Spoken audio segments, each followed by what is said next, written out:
A'udzu billahi minasyaitonir rajim. Bismillahirrahmanirrahim. Assalamualaikum warahmatullahi wabarakatuh. Bersyukur kita sebelum kita pergi dengan lebih lanjut, saya buka majlis kuliah pada malam ini dengan umul kitab Al-Fatihah.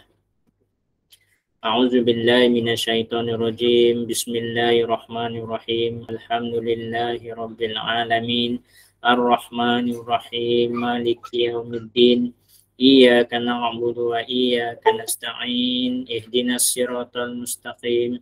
Siratal ladzina an'amta 'alaihim ghairil maghdubi 'alaihim waladdallin. Amin. Alhamdulillah, bersyukur kita kehadrat ilahi kerana dengan limpah dan kurnianya dapat kita bertemu lagi pada minggu ini, pada malam yang seterusnya 25 hari bulan Januari tahun 2023 untuk sesi kuliah yang seterusnya. Okey, insya-Allah malam ini kita akan seperti biasa kita akan membicarakan dua tajuk, di mana kuliah yang pertama akan diisi oleh Ustaz Sinar yang bertajuk Memahami Jin Nasab atau Jin Saka, bedah kitab Risalah Pelebur Jin Leluhur Pembentang daripada Ustaz Sinar Ruqyah. Kemudian akan disambung pula dengan tajuk kuliah yang kedua, Memahami Jin Asyik, yang akan disampaikan oleh saya, Coach Kamarul. So, di mana tajuk kuliah yang kedua ni juga terkait rapat dengan tajuk yang pertama. InsyaAllah tajuk kuliah yang kedua dia akan ada kesinambungan terhadap tajuk yang pertama tadi, Jin Nasab. So insyaAllah dua kuliah pada malam ini, dua tajuk yang berbeza, pembincangan yang berbeza, tapi ianya akan saling terkait dan alhamdulillah insyaAllah, masya-Allah, dia akan saling melengkapi antara satu sama lain. Okey, dengan tidak membuang masa lebih lanjut, saya menyerahkan majlis kepada Ustaz Sinar untuk meneruskan kuliah beliau. Terima kasih Coach. Alhamdulillah Rabbil Alamin. Bersyukur kita kepada Allah kerana dipertemukan lagi pada sesi kuliah online malam ini. Dan terima kasih kepada para peserta yang istiqamah daripada tahun lalu lagi hingga ke tahun ini. Semoga ilmu yang kami sampaikan ini bermanfaat kepada para peserta, dan ini ilmu berkaitan dengan agama Islam. Bermakna kita bukan hanya mendapat pahala, mendapat manfaat di duniawi, tetapi kita juga mendapat pahala menuntut ilmu agama, yang pahala itu kita akan bawa ke akhirat kelak.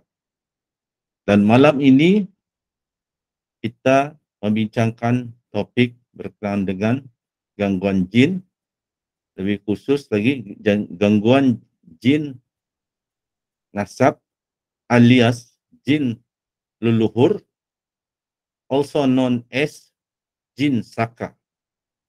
Dan pada malam ini pendekatan penyampaian kita agak berbeza dari kebiasaan yang disampaikan sebelum ini di Malaysia, sebab kali ini kita akan cuba memahami gangguan jin saka dari sudut pandangan budaya di Indonesia berdasarkan kita bedah kitab Risalah Pelebur Jin Leluhur yang ditulis oleh Ustaz Muhammad Faizal. Okey, saya akan buka slide.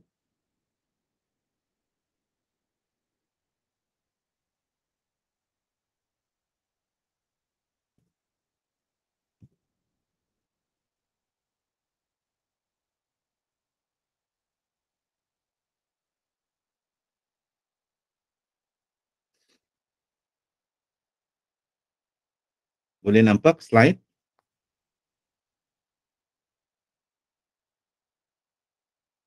Okay, kita akan teruskan.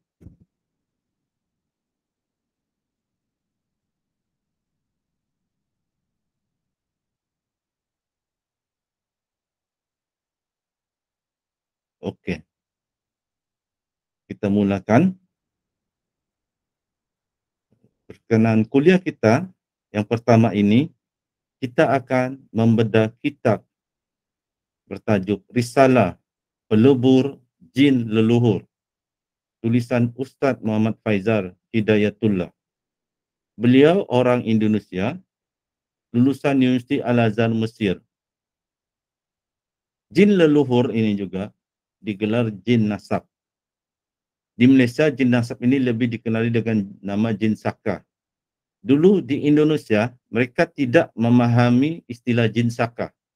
Mereka menggelar jin leluhur atau jin nasab. Cuma kini, apabila ramai peruqyah dari Indonesia datang ke Malaysia, maka mereka pun mengenali istilah jin saka ini, dan istilah ini juga sekarang dipakai di Indonesia. Maaf, ada gangguan sedikit, bukan gangguan lah, ada panggilan telefon. Saya tutup dulu panggilan telefon itu. Kita teruskan. Yang pada kuliah pertama kita ini, yang penting kita kena ingat ialah kita melihat isi kandungan buku yang ditulis oleh peruqyah Indonesia. Jadi ia merujuk kepada suasana keadaan di Indonesia, kerana penulis adalah orang Indonesia. Ia bukan mengulas keadaan di Malaysia. Namun kita di Malaysia boleh mendapat pengajaran daripada pemerhatian dan tulisan penulis. Sebab juga kita perlu juga melihat dari sudut pandangan dari Indonesia. Sebahagian orang yang terkena jin saka ini, jin itu asalnya dari Indonesia. Ada yang keturunan Jawa di Malaysia. Jin yang mengikutinya adalah jin dari Indonesia, dari Makassar, dari Sulawesi dan sebagainya. Jadi kita bagus juga kita memahami suasana budaya di Indonesia, jin-jin saka di Indonesia. Dan menariknya apabila kita melihat dari sudut pandangan penulisan di Indonesia, kita akan dapat satu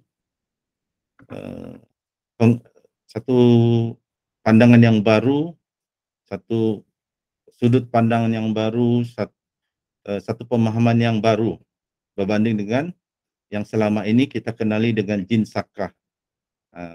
Di Malaysia dulu difahami jin saka ini sukar dirawat, mestilah semua ahli keluarga hadir dan mestilah semua ahli keluarga mengucapkan ikrar, barulah jin saka boleh dibuang. Dan jin saka ni seolah-olah terpaksa mesti diwarisi oleh ahli waris baru boleh meninggal dunia, si bapa atau si atuk. Tapi apabila kita mendapat sudut pandang dari Indonesia, dari sudut ruqyah syariah, baru kita sedar bahawa jin saka ni tidaklah terlalu kompleks untuk merawatnya. Sebab jin ini, jin saka ni adalah juga jin, makhluk yang bernyawa dan berakal fikiran. Kalau kita pukul, kita azab mereka dengan kita berdoa dan membaca ayat-ayat Quran, memohon kepada Allah mengazab mereka, mereka juga rasa sakit. Suatu masa mereka tidak juga tahan dan akan cabut lari. Walau apapun perjanjian yang pernah dibuat antara nenek moyang kita, antara pakcik makcik kita dengan jin saka tersebut. Jadi kita akan lihat jin saka ini dari sudut pandangan tulisan Muhammad Faizal, Ustaz Muhammad Faizal Hidayatullah. Dan saya juga ingin ingatkan bahawa topik ini agak luas, mendalam. Kita tidak akan boleh habiskan dalam satu masa, satu sesi akan datang, kita akan sambung lagi membincangkan topik-topik yang tidak dibincangkan pada malam ini. Okey, saya teruskan.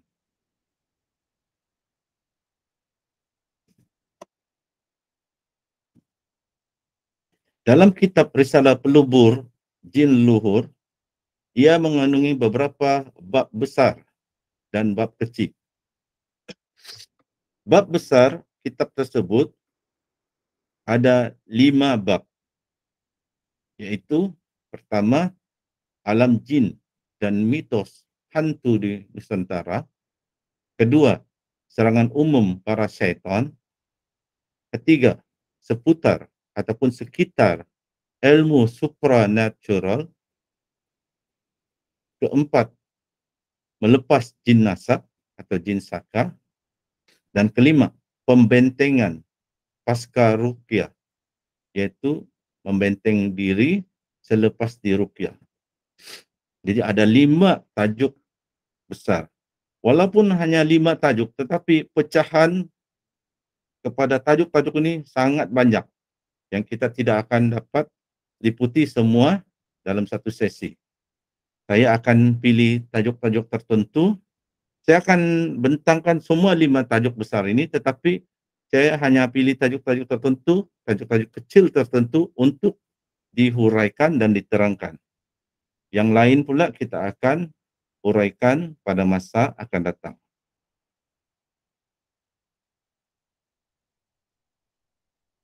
Okey, berkenaan bab alam jin dan mitos hantu di Nusantara,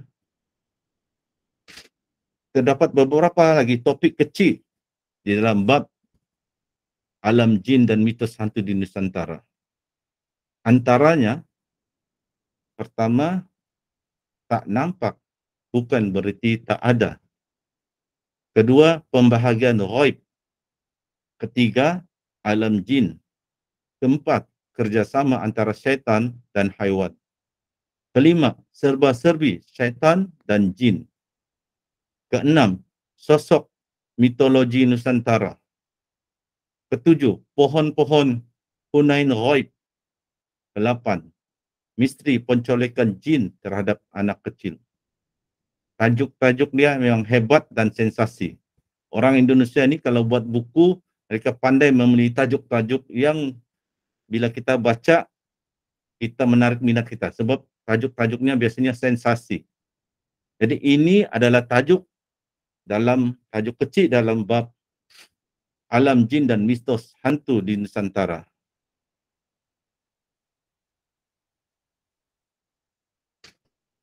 Dalam bab ini, saya akan terangkan beberapa perkara sahaja sebab kita cuba habiskan bab-bab besar. Bab-bab kecil kita akan uraikan lagi lebih lanjut pada sesi-sesi akan datang.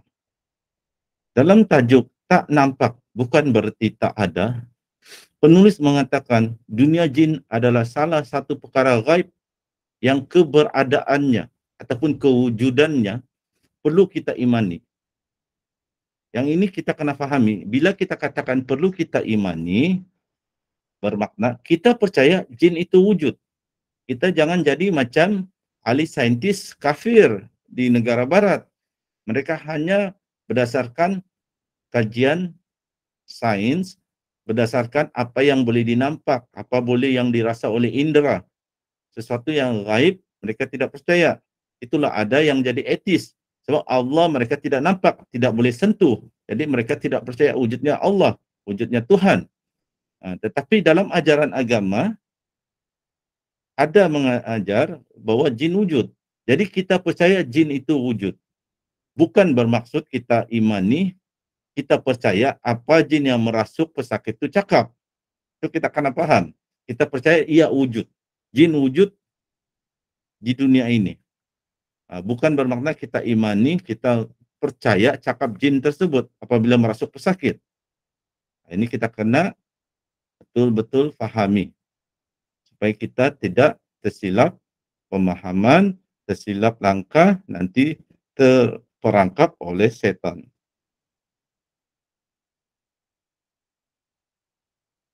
Seterusnya penulis di dalam bab ini, penulis juga menerangkan bahwa terdapat dua jenis ghaib, yaitu ghaib mutlak dan ghaib nisbi.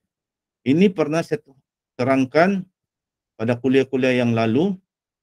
Kalau tidak silap saya, kuliah tahun lalu ada saya sentuh tentang perkara ghaib atau alam ghaib ini. Ghaib terdiri daripada ghaib mutlak dan ghaib nisbi. Contoh ghaib mutlak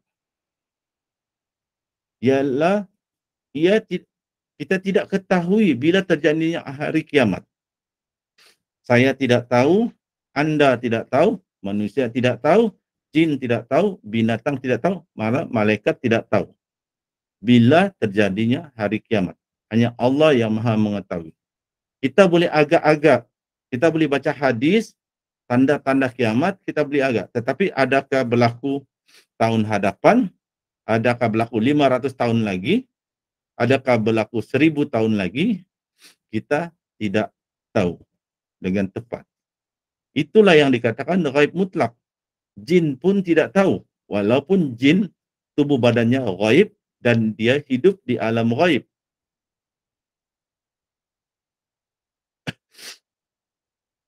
Terusnya ada lagi satu jenis ghaib dikatakan ghaib nisbi. Di sinilah yang selalu pesakit ditipu sebab tidak paham tentang perkara ghaib ini. Jadi asal ghaib, bila ada orang menceritakan dia tahu alam ghaib, terus pesakit dan keluarga pesakit kagum dengan orang tersebut. Sedangkan orang tersebut dia bukan tahu ghaib mutlak. Dia hanya tahu ghaib nisbi. Dan ghaib nisbi ini kita tidak perlu jadi Superman, kita tidak perlu jadi bomoh, dukun, orang hebat, orang supernatural. Kita tidak perlu jadi itu. Kita sendiri boleh tahu ghaib nisbi. Ghaib nisbi ini dibahagi kepada 4. Kalau dalam ilmu pembelajaran, dia boleh dibagi kepada sekurang-kurangnya 3, bukan 4, 3 jenis. Yaitu ghaib al-muqayyad bil makan. Makan di sini bukan maknanya makan nasi, tapi makan ini maknanya tempat. Jadi ini ghaib kerana tempat. Saya pernah terangkan nih. Saya berada di Kota Kinabalu, Anda mungkin berada di Kuala Lumpur, di Johor, di Pahang. Sekarang Anda boleh nampak saya, tidak ghaib.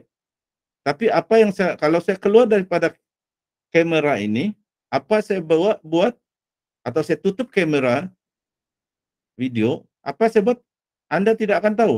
Sama ada saya minum kah, atau saya makan burger kah, atau saya makan mie goreng kah. Dan kadang-kadang begitu, waktu saya lambat makan, waktu Coach Kamarul membentangkan, saya ambil kesempatan tutup semua skrin, saya makan dulu sedikit, mungkin makan burger, mungkin makan mie goreng yang saya ada beli untuk mengisi perut. Jadi Anda tidak tahu sebab saya waktu itu berada gaib kerana tempat. Saya berada jauh daripada saudara-saudari, jadi saudara-saudari tidak tahu kecuali bila kita bervideo call. Itulah maksudnya ghaib al-muqayyad bil makan. Kedua pula ghaib al-muqayyad bil zaman. Iaitu ghaib kerana waktu. Apa berlaku pada zaman Nabi, pada zaman sahabat, atau apa akan berlaku pada tahun hadapan, kita tidak tahu. Cuma kalau yang sejarah, kalau yang masa lalu, kita masih boleh tahu dengan membaca sejarah. Kita tahu tentang kehidupan Nabi Muhammad dengan baca sirah Nabi Muhammad SAW. Kita tahu tentang sejarah Malaysia bila Malaysia merdeka kerana kita baca sejarah, kita mungkin tengok video-video filem-filem arsip tentang hari kemerdekaan. Tapi kalau masa hadapan, tahun depan, 2 tahun akan datang, kita boleh merancang tapi kita tidak tahu apa sebenarnya akan berlaku. Contohnya COVID-19.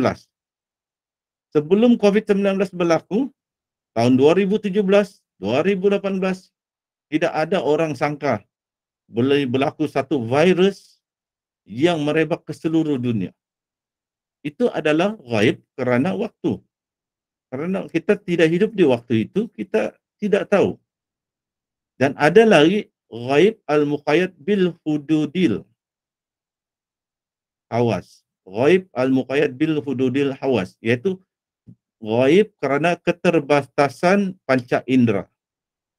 Contohnya jin, kita tidak lihat sebab spektrum cahaya mata kita boleh lihat, terhad, kita tidak dapat lihat jin, alam jin.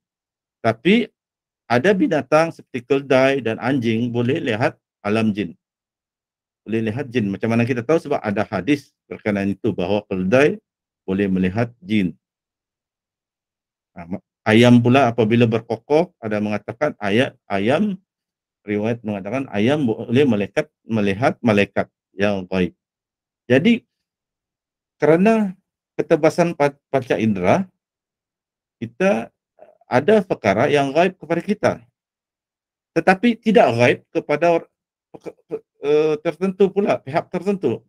Contohnya jin, gaib pada pandangan kita. Kita tidak dapat melihat mereka sebab asal kejadian mereka daripada api atau daripada gas. Tapi mereka boleh melihat kita. Kita tidak gaib pada pandangan mata mereka, tapi mereka adalah gaib pada pandangan mata kita. Jadi inilah gaib nisbi. Tidak semua orang tahu tentang gaib nisbi, tapi ada juga orang tahu. Yang langsung tidak ada makhluk tahu adalah gaib mutlak. Jadi sekiranya kita katakan jin itu gaib nisbi, dia tidak tahu gaib, dia tidak tahu gaib mutlak. Dia cuma berada di alam gaib, dia adalah gaib yang nisbi, yaitu kita tidak dapat melihat mereka, tapi ada yang makhluk boleh melihat mereka. Malaikat boleh melihat mereka.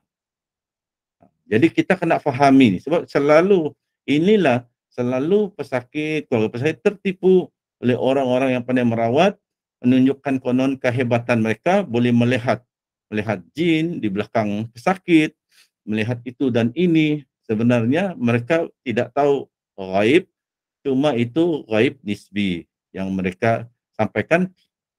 Sebenarnya mereka tahu daripada sumber tertentu. Contohnya yang saya pernah berikan, seorang main bola dia jatuh. Kemarin dia main bola dia jatuh. Lepas tu hari ini katakan ia datang jumpa dukun minta rawatan. Belum pun dia berkata-kata, dukun boleh bagi tahu lutut kanannya sakit sebab dia jatuh. Memang betul. Sebab bukan dukun tu tahu. Sebab ada jin, mungkin jin peliharaan dia ataupun ada jin tertentu yang ada melihat sakit main bola, jatuh, dia beritahu, dia membisikkan ke telinga atau ke dada, ke hati bomo tu, dukun tu. Jadi dukun tu tahulah. Tapi bukan dia tahu semua sebab bukan gaib mutlak yang dia tahu. Dia cuma tahu gaib nisbi. Nah, ini kita kena fahami dan seterusnya.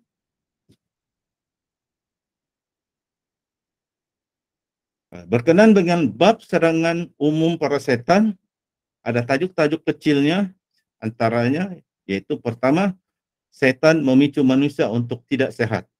Maksudnya setan berusaha untuk menjadikan manusia tidak sehat, manusia sakit. Kedua, tanda-tanda setan mendekati manusia. Ketiga, fenomena kesurupan. Kesurupan ini bahasa Indonesia, dalam bahasa Malaysia kerasukan. Keempat, bantahan untuk orang yang mengingkari masuknya jin ke tubuh manusia. Memang ada sekumpulan orang tidak percaya jin masuk ke tubuh manusia. Dan jangan kita marah mereka. Sebab bukan hanya orang awam yang tidak percaya. Malah ada ulama berpendapat jin tidak boleh masuk ke dalam tubuh manusia. Bukan saja orang awam, ulama. Ulama ada berbeza pendapat. Sebab kenapa berbeza pendapat? Cara mereka mentafsirkan perkataan mas di dalam Al-Quran. Sentuhan jin itu bagaimana? Adakah disentuh dari luar sahaja atau dia boleh masuk ke dalam badan manusia dan disentuh dari dalam? Ini panjang perbincangannya, tidak akan kita bincangkan pada hari ini. Dan ada juga tajuk kecil, sebab jin mengganggu manusia.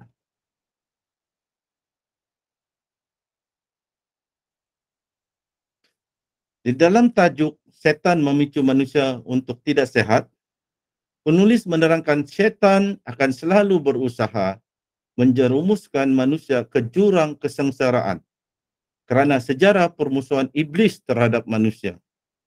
Iblis telah bersumpah kepada Allah untuk menyesatkan manusia.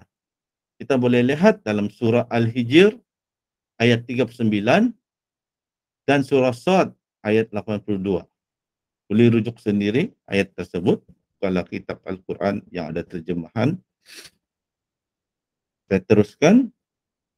Penulis juga menerangkan antara sasaran utama serangan syaitan untuk menyebabkan manusia sakit ialah serangan pada jantung, darah dan mental. Itulah banyak kita lihat orang yang diganggu jin ini banyak gangguan pada pemikirannya, pada mentalnya. Boleh dengar suara-suara tertentu, suara harimau, suara bomo dari Siam, malah boleh nampak pontianak, nampak pocong, bukan hanya dalam mimpi, dalam keadaan sedar pun boleh nampak. Sebab otak saraf mereka telah diganggu oleh jin tersebut.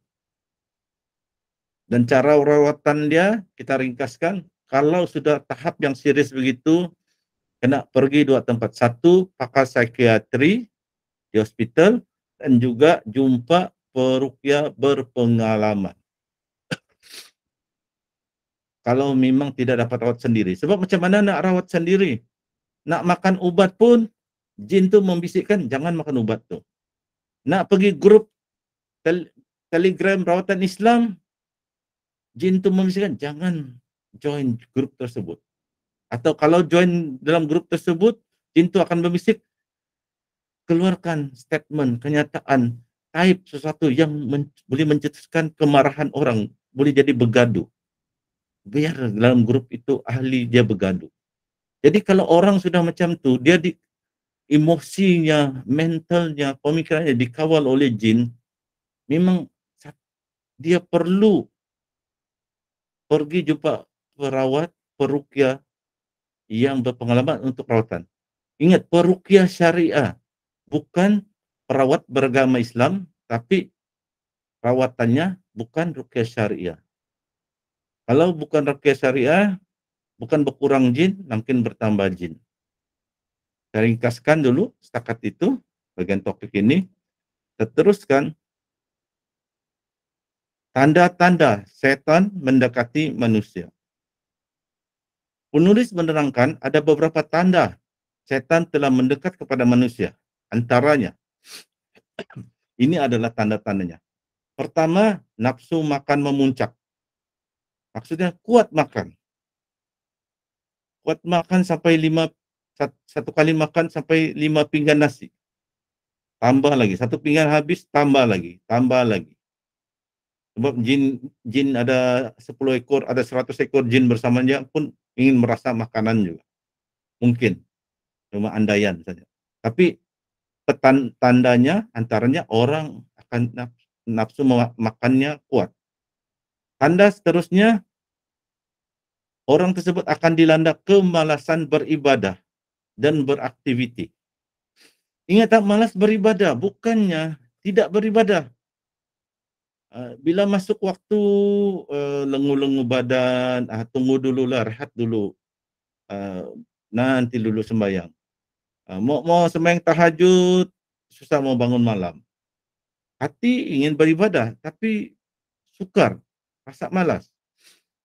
Beraktiviti begitu juga. Nak pergi kerja pun rasa macam tiada semangat pergi kerja. Contohnya. Seterusnya, syahwat bergejolak. Kalau kena ganggu jin asik atau jin saka yang lama-lama asalnya jin saka, jin keturunan, lama-lama sudah jatuh cinta dengan mangsa, mangsa boleh naik nafsu syahwatnya. Boleh mimpi yang bukan-bukan, yang perempuan mimpi jumpa lelaki se-handsome kacak sarukan, yang lelaki pula termimpi-mimpi jumpa Asyawara Rai ataupun seorang wanita yang secantik Asyawara Rai dan sebagainya. Dan kadang-kadang itu mimpi jumpa orang yang hodoh juga lah. Sebab sebahagian jin kan rupanya hodoh. Tapi dalam mimpi mereka menyamar lah. Itulah ada istilahnya tasyakul, tamasul, menyamar jadi jejaka yang handsome, wanita yang cantik. Dan hati-hati bila nafsu bergejolak, di sanalah yang boleh dipengaruhi setan. Apabila pesakit minta dirawat oleh seorang perawat yang tidak menjaga syariat, merawat berdua-duaan, boleh berlaku keterlanjuran. Jadi masalah lain pula. Seterusnya, ciri-ciri atau petanda telah didampingi jin, cenderung kepada perbuatan dan percakapan yang sia-sia. Banyak cerita yang logha, cerita yang sia-sia, cerita gosip, cerita artis yang tidak mendatangkan manfaat kepada diri sendiri dan keluarga. Seterusnya, mudah mengumpat dan mencaci keadaan. Orang tulis bagus-bagus di dalam grup Facebook, di dalam grup Telegram, tiba-tiba ada ulasan yang menyinggung perasaan. Yang seolah-olah mengkritik, menghina, macam seolah-olah yang orang dalam grup itu semua orang jahat. Hati-hati. Mungkin yang mengkritik itu, yang terlalu mengkritik itu sebenarnya ada didampingi oleh jin. Sebab itu adalah ciri-cirinya. Mudah mengumpat, mudah mengkritik yang teruk-teruk dan mencaci keadaan, suasana. Seterusnya, hati selalu gelisah, sensitif, dan mudah tersinggung. Orang cakap sikit saja, dah tersinggung. Kita nasihat, datanglah jumpa perawat, tersinggung. Kita tanya, dah kah buat rawatan ruqyah mandiri? Terus senyap, terus tersinggung. Jadi, kena hati-hati. Kalau cepat tersinggung, cepat emosional, mungkin telah didampingi jin. Seterusnya, timbul perasaan dendam terhadap kejadian yang telah lalu. Orang yang diganggu jin ini suka pendendam. Dia boleh ingat orang ada kesilapan kecil saja pun dia dendam sampai sekarang. Seterusnya, saya ringkaskan, dengki dengan kenikmatan saudaranya. Sudah kadang-kadang bergaduh adik-beradik, abang bagus kedudukan, adik rasa cemburu, adik bagus kedudukan, kerja, bisnes, ada saudara, kakak, abang pula yang cemburu. Seterusnya, merasakan hawa sekitarnya menjadi panas dan tidak nyaman. Terasa panas, tidak nyaman. Kadang-kadang terbalik pula, rasa sejuk, terlalu sejuk. Yang ke-10, emosi pada anggota keluarganya berubah tinggi. Itulah selalu keluarga bergaduh. Bila ada didampingi jin, terutama jin saka ni, jin nasa, selalu bergaduh dalam keluarga. Kenapa bergaduh? Tidak kita akan ulaskan panjang lebar pada malam ini. Kita terus kepada tajuk seterusnya. Berkenan bab seputar atau sekitar ilmu supernatural pula, ada tajuk-tajuk seperti dampak negatif ilmu supranatural. Dampak ini bahasa Indonesia, yang dalam bahasa Malaysia kita sebut kesan. Kesan negatif ilmu supranatural. Kedua, mengenal jin qarin dan jin khodam. Ketiga, hubungan antara benda sakral dengan jin. Saya tidak akan huraikan kesemuanya. Kita akan huraikan sedikit sejak tentang bab ini. Itu pertama, kesan negatif ilmu supernatural. Penulis menerangkan bahwa jin fasik diikat dengan suatu perjanjian dan pantang bagi mereka untuk mundur. Mereka akan mempertahankan dan menuntut imbalan demi imbalan. Maksudnya ganjaran demi ganjaran. Jangan sangka jin bertindak sesuai kononnya kadam. Dia tidak minta ganjaran. Dan jangan sangka ganjarannya cuma minta darah ayam hitam. Antara ganjaran yang dia akan minta kemudian nanti adalah iman kita.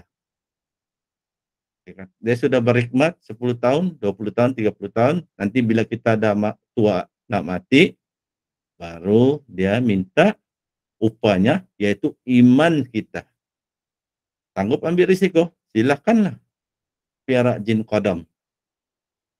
Seterusnya, penulis juga menerangkan bahawa dalam konsep mistik kejawen, ada 4 hal utama yang menjadi jalan bagi setan menguasai jiwa, raga, harta dan keturunan manusia. Kejawen ni adalah satu ilmu orang Jawa kuno. Orang Jawa kuno dia ada ilmu yang dipanggil kejawen. Di sinilah ada ilmu patigeni, ilmu meditasi, ilmu senam napas, ilmu kira-kira tarikh lahir, ilmu banyak ilmunya dalam ilmu kejawen ni. Dia adalah ilmu Jawa kuno. Antaranya yang ilmu-ilmu yang ada yang berkaitan dengan jin adalah pesugihan, cekelan, santet, pusaka. Yang lain tu mungkin ada yang tidak berapa faham, mungkin yang santet tu ada yang faham, iaitu kalau di Malaysia dia kita sebut santau. Dan saya tidak akan huraikan panjang lebar pada malam ni, perkara ni di kemudian hari insya-Allah kita akan huraikan lebih lanjut. Yang saya akan huraikan yang ini. Sebab ada pertanyaan daripada sahabat kita dalam grup Telegram Rawatan Islam. Itu berkenaan jin qarin dan jin qadam. Apa bezanya? Jadi penulis di dalam buku ini ada menerangkan bahawa masyarakat Indonesia sendiri secara umum belum mengetahui apa perbezaan antara qarin dan qadam. Dan perbezaannya secara ringkas adalah seperti berikut. Pertama, setiap manusia mempunyai qarin, sama ada manusia soleh ataupun manusia fasik, manusia baik ataupun manusia jahat, ada qarin. Sedangkan tidak semua memiliki jin qadam. Kedua, jin qarin sudah ditetapkan oleh Allah untuk mendampingi manusia sejak mereka lahir. Sedangkan qadam diundang melalui ritual-ritual dan perjanjian tertentu. Belajar ilmu kebal, pasang susuk di wajah, di bibir, barulah jin qadam itu datang. Kita yang undang, kita yang jemput mereka datang. Seterusnya ketiga, qarin tidak dapat diusir, tapi mereka boleh dikendalikan, ditundukkan dan dikalahkan dengan ketauhidan yang lurus, dengan akidah yang betul. Qadam pula boleh diusir. Kena faham maksud dikendalikan. Untuk mengelakkan kita daripada terpengaruh bisikan setan, kita kena faham itu bila disebut kita boleh mengendalikan jin qadam ni agar tidak kita terpengaruh oleh mereka. Maksud dikendalikan atau mengendalikan ini ialah kita dapat mengelak daripada pengaruh atau bisikan setan ini. Itulah maksud dikendalikan. Kita boleh kendalikan diri kita jangan terpengaruh oleh setan. Dikendalikan sini bukan bermaksud kita boleh kendalikan qadam itu atau qarin itu untuk kita pergunakan, untuk kita melakukan ilmu maraga sukma, untuk kita melakukan sihir. Qarin tidak. Bukan itu maksud dikendalikan. Qadam iya, qadam kita boleh kendalikan untuk membantu kita melakukan sihir kepada orang yang ingin melakukan sihir lah. Tapi dia kena gadaikan imannya lah. Iman dia. Kalau dia ingin minta bantuan jin-jin qadam untuk melakukan sihir. Seterusnya, qarin tidak menurun atau tidak diwariskan pada anak cucu. Setiap masing-masing manusia ada qarinnya sendiri. Manakala qadam boleh menurun atau berpindah kepada anak cucu. Seterusnya, bangsa malaikat ada yang ditugaskan oleh Allah untuk menjadi qarin. Ada hadis Nabi tentang ini. Antaranya yang selalu mencatat kita punya amal dosa kita, itu qarin lah. Selalu ikut kita di mana-mana untuk mencatat kita buat baik dapat pahala, kita buat jahat dapat dosa. Itu qarin daripada malaikat. Dan jadi qarin malaikat ini ada, tapi malaikat tidak pernah diutus menjadi qadam yang boleh disuruh-suruh oleh manusia. Jadi kalau ada yang mengatakan qadam malaikat itu tidak betul. Tidak ada qadam malaikat. Kalau kita belajar rukun iman, malaikat tidak pernah bertugas untuk manusia. Malaikat hanya bertugas untuk Allah.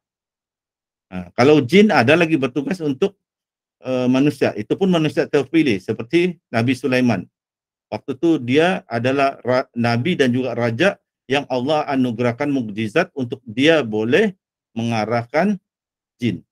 Cuma jin, tidak malaikat. Seterusnya, ada pula bab melepas ikatan jin nasab. Anda tajuk-tajuk di dalam bab ini adalah warisan potensi majis. Majis ni adalah magic ataupun sihir.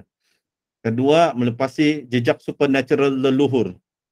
Ini orang-orang yang di Indonesia digelar indigo, atau kita sebut orang yang punya kuasa ajaib, kuasa natural, boleh membaca fikiran orang lah kononnya dan sebagainya. Kita tidak akan huraikan secara mendalam pada kuliah sesi malam ini. Mungkin akan datang insya-Allah. Seterusnya ada jin pengganggu. Seterusnya ada solusi peluru jin nasab. Ini bahasa Indonesia. Maksudnya penyelesaian bagaimana menghilangkan pengaruh jin saka. Seterusnya ada ayat-ayat pelebur jin leluhur. Maksudnya ayat-ayat yang Al-Quran atau doa-doa hadis Nabi yang boleh dibaca untuk menawarkan daripada gangguan jin saka ini.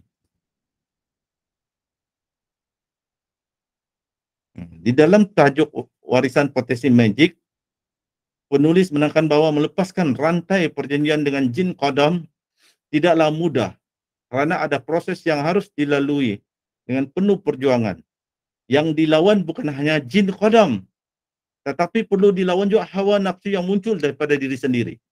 Kadang-kadang orang bangga, dia kononnya ada kelebihan, dia mimpi orang berjumpa dengan dia, mengajar dia sesuatu, lepas tu dia pandai merawat.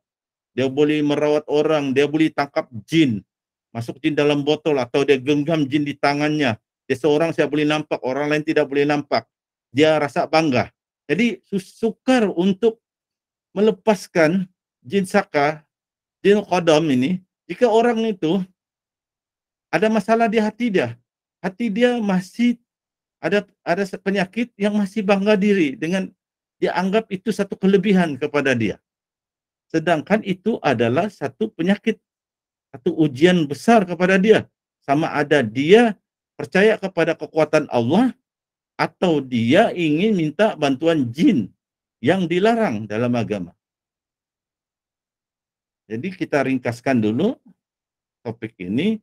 Seterusnya, penulis juga menerangkan bahawa ada 4 arah jin menyerang manusia untuk tujuan menyesatkan manusia, yaitu dari arah depan, belakang, kanan dan kiri.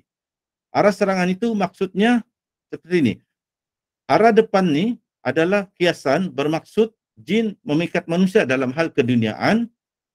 Arah belakang pula bermaksud jin membuat manusia melupai akhirat. Arah kanan pula bermaksud jin menipu manusia dengan kebaikan manusia itu sendiri. Yaitu manusia itu niat berbuat baik, tapi cara dia buat baik, cara dia tolong orang salah. Dia rawat orang, dia niat mau tolong orang, mau rawat orang, tapi dia rawat dengan ilmu tenaga dalam yang dicampur-campur dengan ilmu jin. Ataupun caranya betul, tapi niatnya salah, niatnya untuk membangga diri. Yang keempat, arah kiri pula bermaksud jin menipu manusia dengan menghiasi dengan keindahan suatu kemaksiatan atau perkara yang dimurkai sehingga manusia melihat baik sesuatu dosa atau maksiat. Contohnya sihir. Sihir, perbumohan, perdukunan ini kalau kita sebut memang ramai yang sedar. Salah, haram. Tapi di zaman moden ni ditukar nama. Ilmu tenaga dalam, positive thinking, law of attraction. Tapi kalau kita kaji susul galur sejarahnya, dia pergi ke arah sihir juga tu. Kalau kita kupas, mendalam, kupas, ilmu-ilmu yang kononnya ada hebat, katakan law of attraction, ada unsur-unsur sihir. Siapa yang baca, kaji ilmu law of attraction, contohnya baca daripada tulisan-tulisan yang asal dalam bahasa Inggris, antara yang famous tu yang dikatakan The Secret oleh Rhonda Byrne. Itu antara pelopor law of attraction zaman moden. Di antara buku dia kata, carilah batu di luar rumah, simpanlah batu itu di bilik tidur dan berdoa kepada batu tersebut. Itulah antara law of attraction, berdoa kepada batu. Nama dibagi cantik, law of attraction. Sebenarnya isi kandungan intipati adalah syirik, berdoa kepada batu. Kenapa tidak berdoa kepada Allah? Mungkin Anda tidak akan jumpa perkara ini sebab Anda cuma baca buku-buku bahasa Melayu, Anda cuma dengar penceramah bahasa orang-orang di Malaysia. Coba baca buku yang ditulis oleh pelopor-pelopor law of attraction ni, yang ditulis dalam bahasa Inggris. Coba ikuti pengamal-pengamal law of attraction, tenaga dalam Reiki ni. Ada tu orang-orang taat Kristian bertobat dari segi agama, keluar daripada dia bertaraf Grandmaster Reiki, dia keluar daripada ilmu Reiki, dia kata ilmu Reiki ini ada setan, ada devil. Kita pula cuba mengatakan ilmu Reiki, ilmu ini selaras dengan agama Islam. Jadi renung-renungkanlah perkara ini. Seterusnya, saya ringkaskan dulu. Ada bab pula pembentangan pasca ruqyah. Pembentangan pasca ruqyah, antara tajuk-tajuk di dalam bab ini antaranya pengokohan benteng hati, perisai pada badan, faktor penguatan dari orang terdekat, yang saya tidak akan huraikan pada malam ini. InsyaAllah pada kuliah-kuliah akan datang, apabila kita masuk kembali kepada tajuk jin ini, mungkin saya akan huraikan lagi.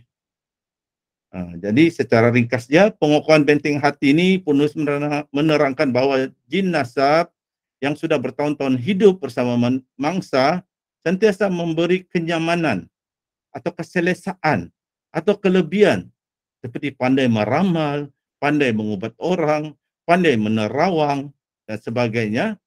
Maka jika ada orang ingin melepaskan dirinya daripada belenggu jin nasab, dia perlu meningkatkan ilmu tauhid. Akidahnya kena tingkatkan kepada akidah yang betul, ilmu tauhid yang betul, yaitu ihdinas siratal mustaqim, jalan yang lurus. Akidah yang lurus, bukan akidah bengkang-bengkok, bukan akidah yang dicampur baur dengan falsafah barat. Terusnya kita kepada penutup kuliah. Pada malam ini kita dapat lihat secara ringkas semua tajuk-tajuk penting di dalam kitab Risalah Pelebur Jin Leluhur, dan kita dapat lihat bahawa topik gangguan jin ini sangat luas perbincangannya. Melihat kepada gangguan jin nasab ini, yaitu jin saka pun sudah begitu mendalam huraiannya. Belum lagi kita masuk, kalau banyak lagi kita belum masuk jenis-jenis jin-jin seperti ada Nyai Ratu Segara Kidul, ada Nyi Roro Kidul, ada Kumbala Geni, ada Nyi Blorong, ada Ki Jalur Rowo Welang, ada Nyi Loreng Pati, ada Ki Mudal Kelir, ada Ki Juru Taman. Belum lagi kita masuk jenis-jenis jin saka yang ada di Indonesia. Jadi luas, sangat luas. Bincang jin saka saja. Lepas ini kita bincang pula jin asik. Jadi kita ringkaskan saja. Yang penting pesakit, peserta, keluarga pesakit dapat faham. Dapat dengan menghadiri kuliah ini dapat berhati-hati. Jangan cepat tertipu dengan dukun, dengan jin-jin yang menyamar, jin-jin yang berbohong. Jadi apa yang penting, belajarlah dan terus belajar tahap demi tahap berkenaan gangguan jin, dan ruqyah untuk memahami bagaimana menangani gangguan jin mengikut cara yang betul dalam agama Islam. Dan dengan itu, tamatlah sudah kuliah saya pada malam ini. Saya akan tutup slide saya.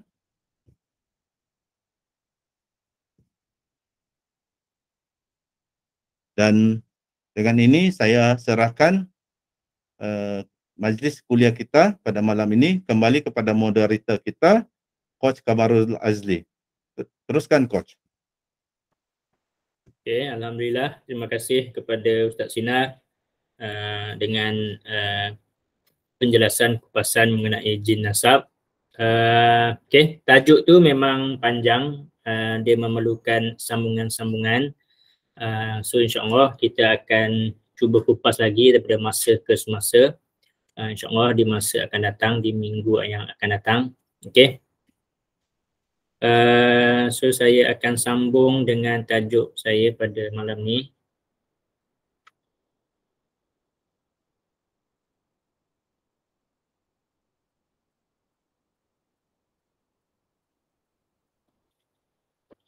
Okay. Tajuk yang saya nak bincangkan pada malam ni adalah jin asyik. Okay. Ini merupakan sebahagian daripada nota saya, tips merawat diri yang bernombor 047 yang saya akan membincangkan tentang tajuk jin asyik.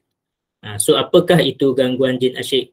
Selalu banyak didengar oleh perawat sebut gangguan jin asyik. Macam mana? So jin asyik adalah jin yang jatuh cinta dengan manusia. Okay.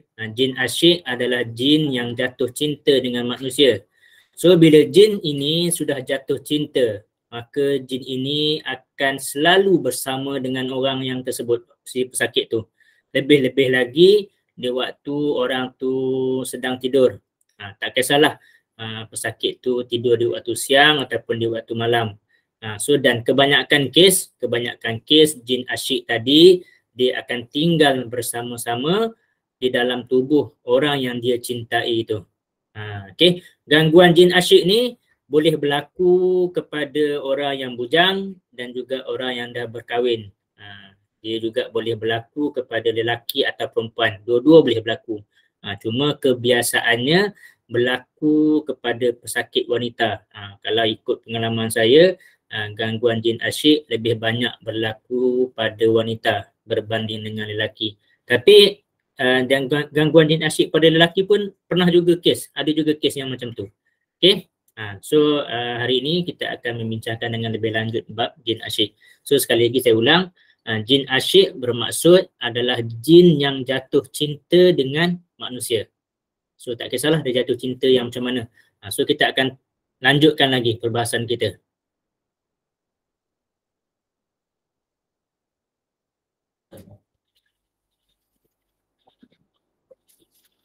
Okey, ada beberapa faktor yang berlakunya gangguan jin asyik. Ada beberapa faktor yang boleh menjadi berlakunya gangguan jin asyik ataupun yang boleh menjadi punca-punca gangguan jin asyik. Yang pertama sekali, jin tu sendiri. Jin tu sendiri yang tertarik dan jatuh hati kepada manusia. Ini bermaksud jin yang liar, berkeliaran di luar, di dalam hutan, di laut. Dia tiba-tiba boleh jatuh cinta kepada manusia. Sama macam manusia juga. Kita pun ada je pernah berlaku, kita pergi jalan dekat shopping mall, tiba-tiba kita jatuh cinta dengan seseorang, kita tertarik kepada seseorang. Jatuh cinta pandang pertama. Cuma kalau di kalangan manusia, kalau jatuh cinta pandangan pertama ni biasanya hanya sekejap itu sahaja. Jarang ianya berlanjutan sampai tahap memudaratkan. Tapi jatuh cinta pandang pertama akibat gangguan jin ni sangat besar impak dia. Jin tadi akan cuba sesungguh-sungguh untuk mendapatkan orang yang dia jatuh cinta tadi. So maksudnya itu adalah punca yang pertama. Jin tu sendiri yang jatuh cinta dan tertarik kepada manusia. Yang keduanya, jin asyik juga boleh jadi daripada ain dan juga hasad, dengki sama manusia, menyebabkan jin tadi mengambil kesempatan dengan menetap di dalam tubuh badan manusia. lama kelamaan jin tadi menjadi suka kepada orang yang dia tumpang tadi. Okey. Asalnya daripada ain dan hasad. Jin tadi mengambil peluang dan ruang untuk masuk ke dalam tubuh badan pesakit. Bila dia duduk lama, dia pula jatuh hati dan jatuh cinta kepada orang yang dia tumpang tadi. Okey. Faktor yang ketiga juga boleh berlaku melalui sihir, di mana jin tersebut asalnya bertugas sebagai jin sihir. Sebab pada asalnya Tok Bomo menghantar jin tersebut kepada pesakit untuk tujuan sihir. Tapi daripada sihir tu, jin yang tadi daripada sihir nak menyihirkan pesakit, lama-lama bertukar emosi dia daripada nak buat sihir menjadi sayang, menjadi kekasih. Ini juga pernah berlaku. Okay? Asalnya dia adalah daripada jin sihir, sihir nak buat bagi dia sakit, sihir nak buat bagi dia mati dan sebagainya. Tapi mungkin disebabkan pesakit tadi rasa selalu buat rawatan, sering bertaubat, istiqamah dengan amalan-amalan, dan pesakit tu juga mungkin dia tak pernah rasa nak membalas perbuatan sihir itu, maka jin tadi dia rasa tersentuh hati, dia rasa kasihan dan mula dia rasa kasih kepada pesakit tadi, dan dia dah mula jatuh cinta. Okey. Jin asyik ni juga boleh juga berpunca daripada jin saka ataupun jin nasab, jin keturunan, jin leluhur. Ini yang paling banyak berlaku daripada jin saka lah. Okay, jin asyik ni daripada jin saka, di mana jin ni dah memang ada daripada zaman tok nenek kita, daripada moyang kita turun kepada atuk, turun kepada ayah kita, turun kepada kita, turun kepada anak kita, turun kepada cucu kita. So bila disebabkan dia dah duduk lama dalam keturunan, susul galur keturunan kita, maka dia ada rasa kasih dan sayang yang begitu mendalam. Okay. Ini yang berlaku. Jin asyik boleh berasal daripada jin saka ataupun jin keturunan ataupun jin nasab ataupun jin leluhur. Okay. Antara faktor lain yang boleh menyumbangkan gangguan jin asyik disebabkan oleh pesakit suka mandi tanpa kain basahan. So jin tadi dia mungkin lalu-lalu, tiba-tiba dia nampak si pesakit mandi tanpa surat benang, maka sekali lagi cinta pandang pertama dia ternampak si pesakit, maka dia akan jatuh cinta. Sebab tu saya sering menasihatkan jangan mandi tanpa pakaian basahan, tak kiralah lelaki atau perempuan, dan biasanya perempuan lah yang paling berisiko dalam hal macam ni. Okay. Gangguan jin asyik juga sering berlaku akibat tabiat mandi yang terlalu lama di dalam bilik air. So dia saling terkait dengan mandi tak pakai pakaian basahan tadi. So bila dia terlalu lama dalam bilik air, kemudian bercampur dengan dia tak memakai kain basahan, maka semakin dia terdedah dengan pandangan jin terhadap dia. Maka jin tadi bila dia dah nampak tubuh badan si pesakit tu yang mungkin cantik dan sebagainya, maka akan mengundang perasaan jatuh cinta. So kebanyakan jin asyik juga akan suka mengganggu pesakit ataupun orang yang suka duduk seorang diri. Dia suka menyendiri. So bila dia tengok seseorang pesakit tu, dia memang tak suka bergaul dengan orang, dia suka hidup seorang-seorang, menyendiri, maka jin tadi akan mengambil kesempatan untuk hidup bersama dengan pesakit. So saya juga pernah ada kes gangguan jin asyik yang mungkin agak menarik. Jin asyik tu berdialog dengan saya, dia beritahu kata si pesakit ni dia tak ada kawan. Dia kata si pesakit ni dia tak ada kawan, dia tak ada siapa pun yang baik dengan dia. Jadi aku datang dekat dengan dia untuk aku berkawan dengan dia. Malah si pesakit tu juga dia merasakan dia tak memerlukan kawan lain, sebab kawan-kawan lain tak boleh faham dia. Kawan-kawan manusia sering kutuk dia, sering perli dia. Dia dah ada sahabat lain daripada alam gaib yang sering support dia, yang sering teman dia. So ini antara faktor-faktor berlakunya gangguan jin asyik.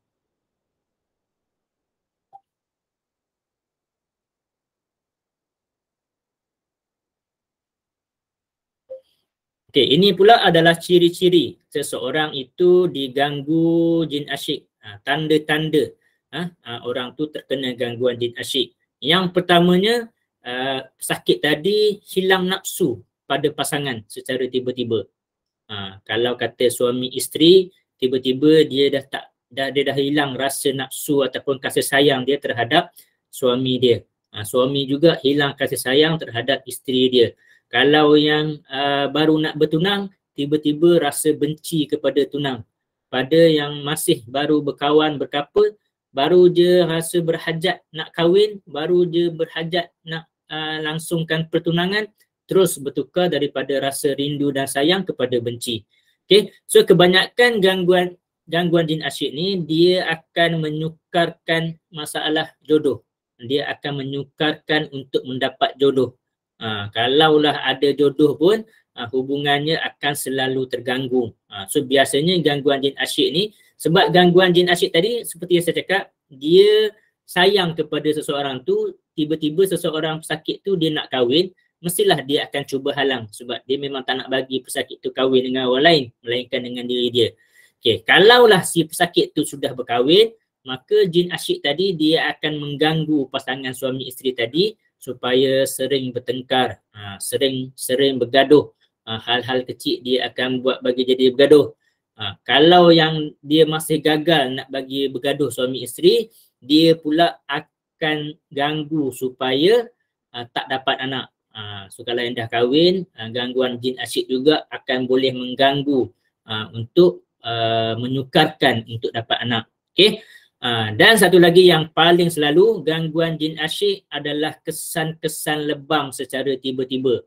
So banyak pesakit yang tiba-tiba ada lebam di bahagian peha, dan biasanya lebam-lebam tu juga di tempat-tempat yang sensitif, di bahagian peha, di bahagian dada, di bahagian leher, tempat-tempat yang saya boleh katakan kalau dari segi pasangan suami isteri memang memberikan satu kenikmatan di kawasan tu. So gangguan jin asyik juga biasanya dia akan sedut di kawasan tu, dia akan kiss di tempat tu. So yang meninggalkan kesan-kesan lebay ataupun lebam secara tiba-tiba. Jin asyik juga, pesakit yang terkena gangguan jin asyik juga selalu kena tindih. Ataupun yang lebih mengerikan, dia pesakit tu terasa ditiduri. Dia terasa dirogol semasa tidur.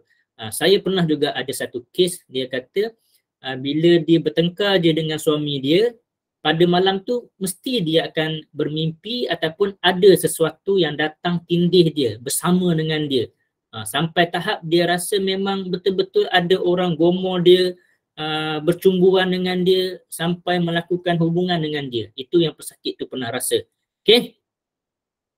Pesakit gangguan jin asyik juga biasanya panas baran, emosi dia tak stabil. Okay, emosi dia tak stabil, dia sering bad mood. Kenapa dia tak stabil dan bad mood? Sebab tidur dia tadi terganggu. Kena tindih, dan bila disebabkan dia terganggu kena tindih, kadang-kadang dia sampai rasa takut untuk tidur. Dia takut nak tidur sebab kalau dia tidur nanti akan ada lembaga yang tidur ataupun tindih dia. Maka dia tak tidur, maka dia tak cukup rehat dan emosi dia akan terganggu. Okay? So disebabkan tadi dia tak cukup rehat, dia tak boleh tidur, maka badan dia akan lesu, dia akan lemah, dia akan mimpi ditiduri tadilah. Okay? Gangguan jin asyik juga salah satu simptom dia akan merasa ada benda ataupun pergerakan-pergerakan di bahagian alat kelamin, di bahagian perut, di bahagian rahim, di bahagian pinggang, betis. So biasanya pergerakan-pergerakan yang pelik-pelik tu, berdenyut dan sebagainya tu di bahagian-bahagian anggota ataupun alat sulit sikit lah. Okay. Gangguan jin asyik juga biasanya tanda dia juga dia terasa rindu kepada seseorang yang dia tak kenali. Dia bermimpi jumpa dengan seorang lelaki, ini pesakit perempuan lah. Dia bermimpi jumpa dengan seorang lelaki yang tampan, tapi dia tak kenal lelaki tu. Datang menjemput dia naik kuda. Ada yang dia bermimpi jumpa dengan seorang lelaki yang berpakaian bangsawan, panglima. So dengan gaya panglima dan bangsawan tu menyebabkan si pesakit ni semakin rasa seronok, rasa suka dan pesakit tu juga sendiri dah mula jatuh cinta dengan jin tersebut. Okey. Yang tadi rumah tangga jadi panas, kerap bergaduh dan akhirnya boleh sampai tahap berpisah dan penceraian. Okey. Itu antara simptom-simptom gangguan jin asyik.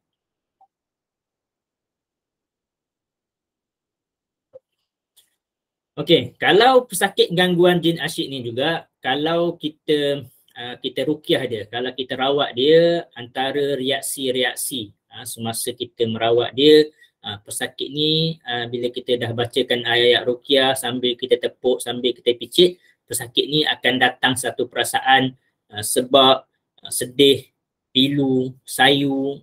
Yalah, orang yang dah jatuh cinta dengan kita nak pisahkan dia. Kalaulah tuan-tuan pernah bercinta, tiba-tiba hubungan pencintaan tu dihalang dan hendak dipisahkan, dia akan ada rasa sebab, pilu, sayu, dan kebanyakannya juga pesakit tadi akan mula menangis, menitiskan air mata disebabkan rasa sedih, menitiskan air mata disebabkan rasa sedih. Dan kalaulah ditakdirkan pesakit tadi berdialog, maka akan banyak dialog-dialog dia yang berbunyi, aku sayang dia, aku cinta dia, jangan kau ganggu hubungan aku suka dia, aku tak suka dia kawan dengan lelaki tu, aku tak suka suami dia, aku nak kahwin dengan dia.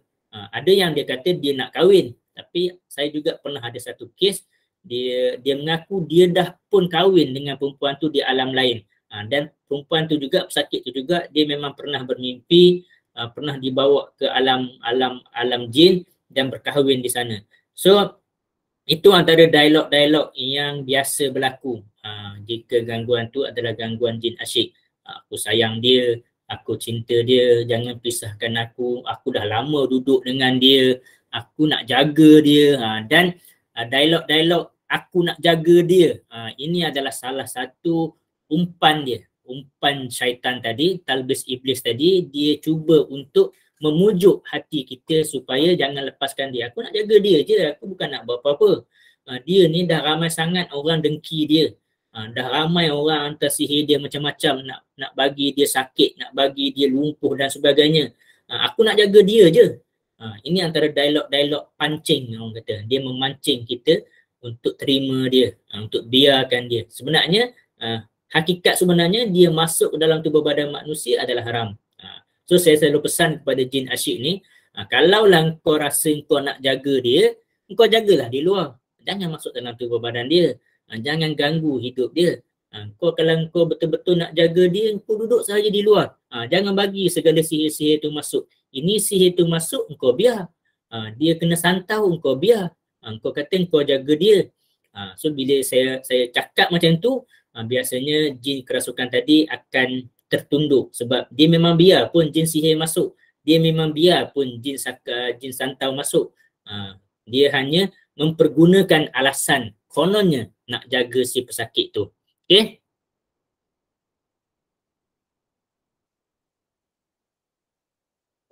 Okey, antara kesan, antara kesan gangguan jin asyik tadi pun saya dah terang. Salah satu dia tadi berat jodoh. Bila kesan gangguan jin asyik ni dia jadi berat jodoh, hubungan suami isteri selalu putus, rumah tangga sering panas, sering bergaduh.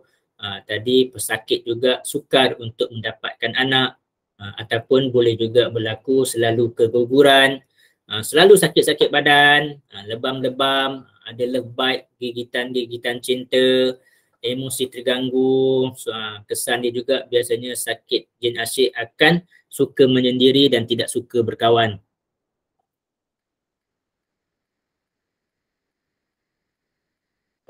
Okey, ini adalah part yang paling penting, rawatan. Okey, bagaimana rawatan jin asyik? Bagaimana cara kita nak merawat gangguan jin asyik? Okey. So yang pertama sekali, kaedah yang paling utama adalah rawatan ruqyah. Okey, saya ulang, rawatan jin asyik yang paling utama adalah berjumpa dengan perawat dan buat rawatan ruqyah. Tolong kenal pasti perawat yang betul-betul berpengalaman sebab gangguan jin asyik ni dia licik sikit. Dia penuh dengan tipu daya. Okey. So yang seterusnya kena jaga amalan benteng diri. Yang ketiganya, so pesakit gangguan jin asyik, saya menasihatkan sentiasa berwangi-wangian dengan minyak kasturi, terutama time tidur. Ini adalah dua contoh minyak kasturi.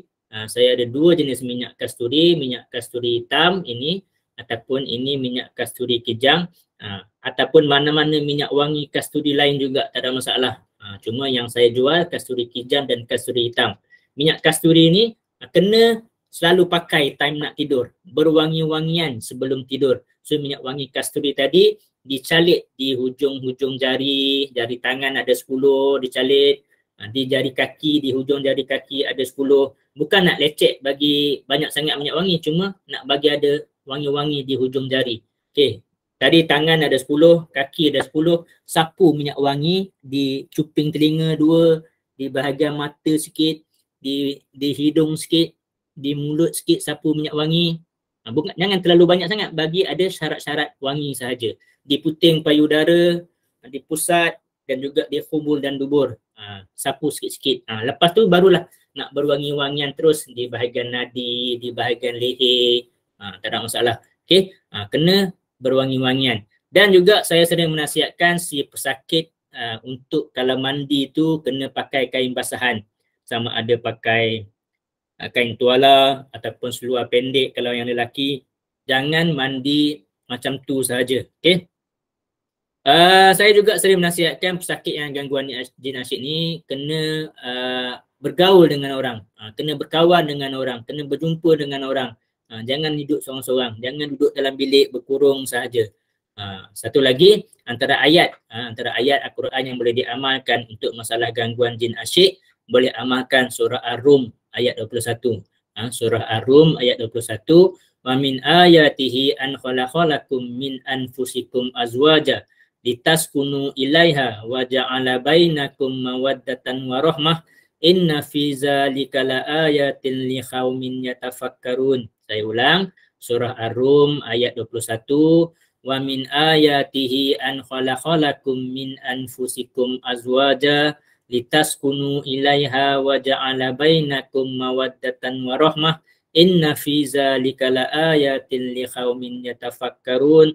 Saya ulang kali yang ketiga, wa min ayatihi an khalaqalakum min anfusikum azwaja litaskunu ilaiha wa ja'ala bainakum mawaddatan wa rahmah inna fi zalika laayatin liqaumin yatafakkarun. Okey, so amalkan surah Ar-Rum ayat 21 ni, amalkan, jadikan sebagai wirid selepas solat. Baca 3 kali selepas solat boleh, nak baca 5 kali selepas solat boleh, ataupun 7 kali ataupun 11 kali selepas solat 5 waktu.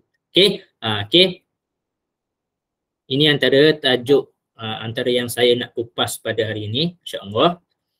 InsyaAllah nota ni juga saya juga akan bentangkan semula nanti. Saya akan share semula nota ni nanti di dalam grup WhatsApp. Okay, so sekarang saya buka kepada sesi soalan. Jika ada soalan boleh bertanya soalan. Okay, insyaAllah. Jika ada soalan boleh type di message, di ruangan teks, ataupun juga boleh raise hand untuk bercakap secara direct. Inilah pentingnya kalau kita hadir kepada kuliah online. Sebab kadang-kadang soalan-soalan di dalam grup Telegram agak sukar juga bagi kami untuk menjelaskan secara teks. Kadang-kadang nak cerita by teks ni dia orang tak faham. So bila kita cakap secara berdepan akan lebih mudah faham lah, insyaAllah. So ada soalan boleh tanya soalan secara direct, ataupun juga boleh raise hand untuk bertanyakan soalan. InsyaAllah kami akan cuba bantu untuk jawab.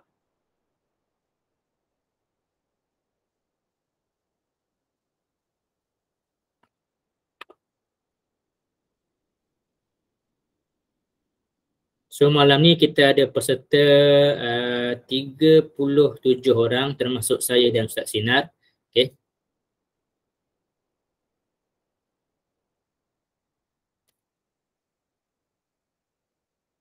Yang mana yang dah nak left boleh left, tak apa. Yang mana yang ada soalan boleh tanya soalan. Soalan-soalan yang nak dijawab secara secara talian ni biasanya akan lebih mudah faham. Okay, lebih mudah faham, dan apa yang kami sampaikan ni juga mudah-mudahan akan menambahkan sikit kefahaman. Kalau tak dapat 10, dapat 2 apa yang kami bincangkan ni pun sudah ada input dia. Okey. Sebab proses pembelajaran ni dia memerlukan masa. Okey, dia memerlukan masa untuk faham. So walaupun ada di antara peserta kursus ni merupakan anak murid saya, peserta kursus 6 siri, walaupun dah belajar dengan saya 6 bulan, walaupun dah tasmek talaki ayat ruqyah, tapi 6 bulan tu juga masih tak cukup untuk kita faham betul-betul akan dunia jin ni, dunia ruqyah ni, dan dia memerlukan pengalaman yang banyak.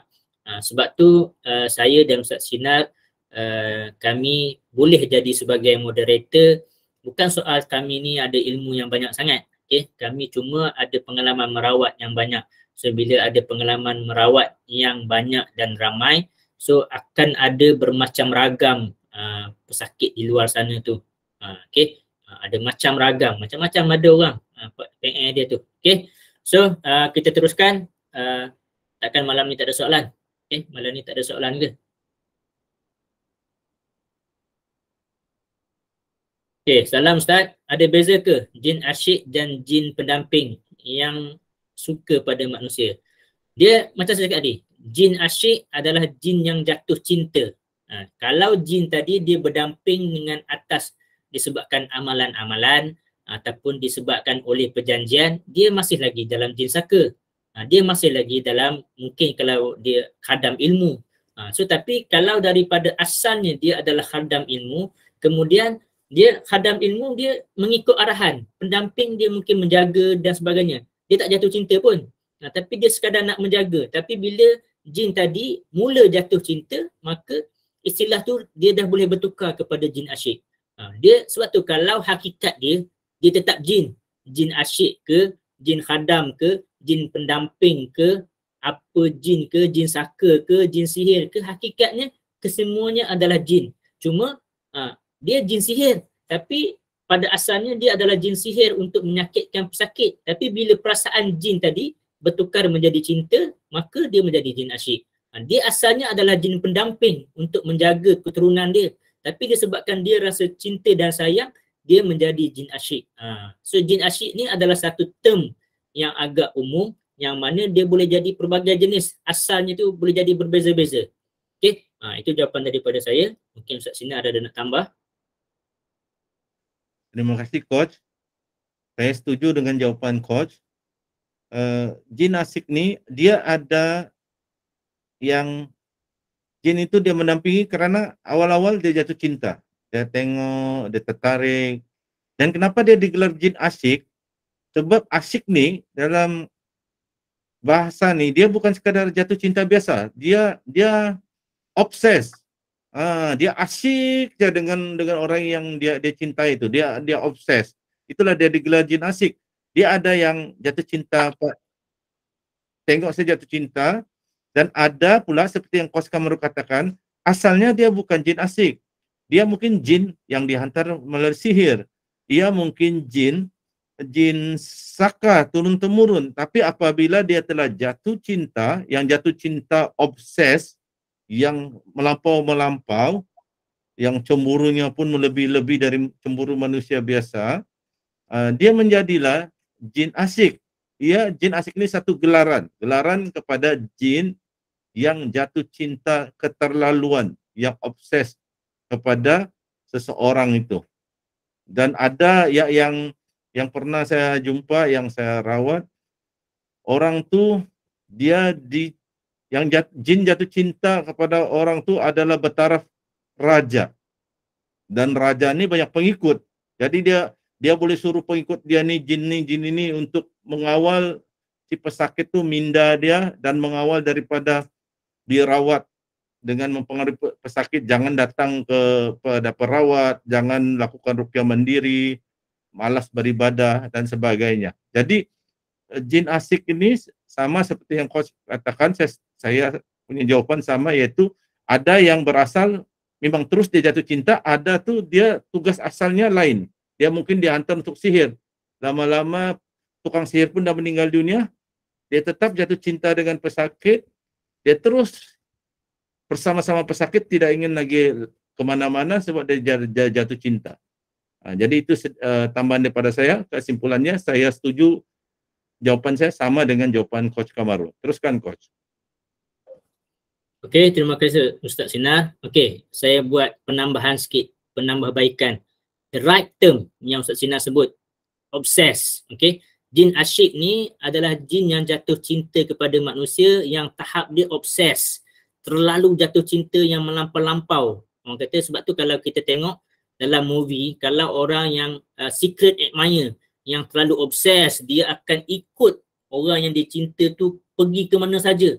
Ada orang hantar makanan, dia nak pergi tengok makanan apa, dia pun nak pergi hantar makanan kalau dia boleh nak pergi. Dia terlalu taksub dengan mencintai seorang tu. Itu adalah the right term untuk gangguan jin asyik. So bila dia bukan cinta-cinta biasa, aku cinta kat engkau lah, aku memang suka. Dia memang terlalu obses. Bila dia terlalu obses, kalau ada je orang rapat je dengan kau, aku memang akan make sure orang tu pergi jauh daripada engkau. Kalau orang tu kacau engkau je, orang tu akan sakit nanti. Kalau engkau nak berkahwin dengan orang, aku akan make sure engkau tak akan bahagia dengan suami engkau. Dia akan terlalu obses dia untuk merosakkan hubungan pesakit tu dengan orang lain, dengan harapan dia je memiliki si pesakit tu. Okay, the right term untuk jin asyik ni adalah jin yang terlalu cinta dia melampau-lampau, obses, cemburu dia bila si pesakit tu bersama dengan lelaki, cemburu dia tu melampau-lampau, obses yang tahap tinggi sangat-sangat lah. Okay, itu jawapan penambahan daripada saya. Okay, jin nasab boleh menjadi jin yang bala dendam ke Ustaz? Sebab tak suka kita selalu bagi nasihat dan sharing family tentang amalan tentang ruqyah. Okay, ini bukan sekadar jin nasab. Apa-apa juga jin juga, jin santau, jin sihir, dia akan jadi dendam terhadap orang yang sering menasihati pesakit. Misalnya, yang selalu menjadi mangsa adalah perawat lah.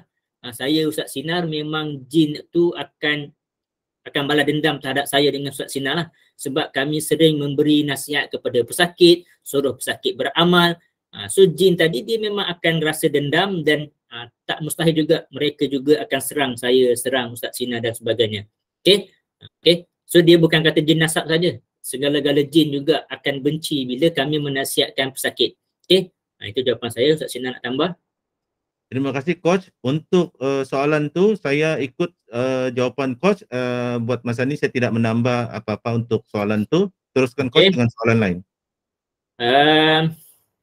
Assalamualaikum Ustaz. Adakah perbuatan jin asyik akan memberi kesan wujudnya sarang iblis dalam rahim wanita? Okey. Saya nak membuat pembetulan. Iblis tak akan masuk ke dalam tubuh badan manusia. Okay, so maksudnya kalau sarang iblis dalam rahim wanita itu tidak tepat. Tapi kalau sarang syaitan dan jin lain di dalam rahim wanita itu boleh. Sebab iblis dia tak akan sesekali masuk dalam tubuh badan manusia. Kenapa? Sebab iblis ni sangat benci pada manusia dan manusia ni adalah sangat rendah martabat dia. Allah Subhanahu Wa Taala memerintahkan iblis untuk sujud, tunduk kepada Adam. Iblis dengan angkuh dan sombongnya sanggup masuk neraka berbanding dengan nak masuk, nak sujud. Nak sujud dan tunduk kepada Nabi Adam pun iblis tak akan buat. So apatah lagi nak masuk ke dalam rahim manusia. So gangguan jin asyik, gangguan jin sihir, jin saka dan sebagainya akan wujudnya sarang jin dan syaitan di dalam rahim. Itu boleh. Okay. Saya huraikan macam tu. Okay, Ustaz Sinar mungkin nak tambah. Terima kasih Coach. Saya setuju dengan jawapan Coach. Jawapan saya pun sama dengan jawapan Coach. Teruskan dengan soalan lain Coach. Okay, soalan daripada Puan Jaja. Adakah hubungan jin dan manusia boleh melahirkan zuriat?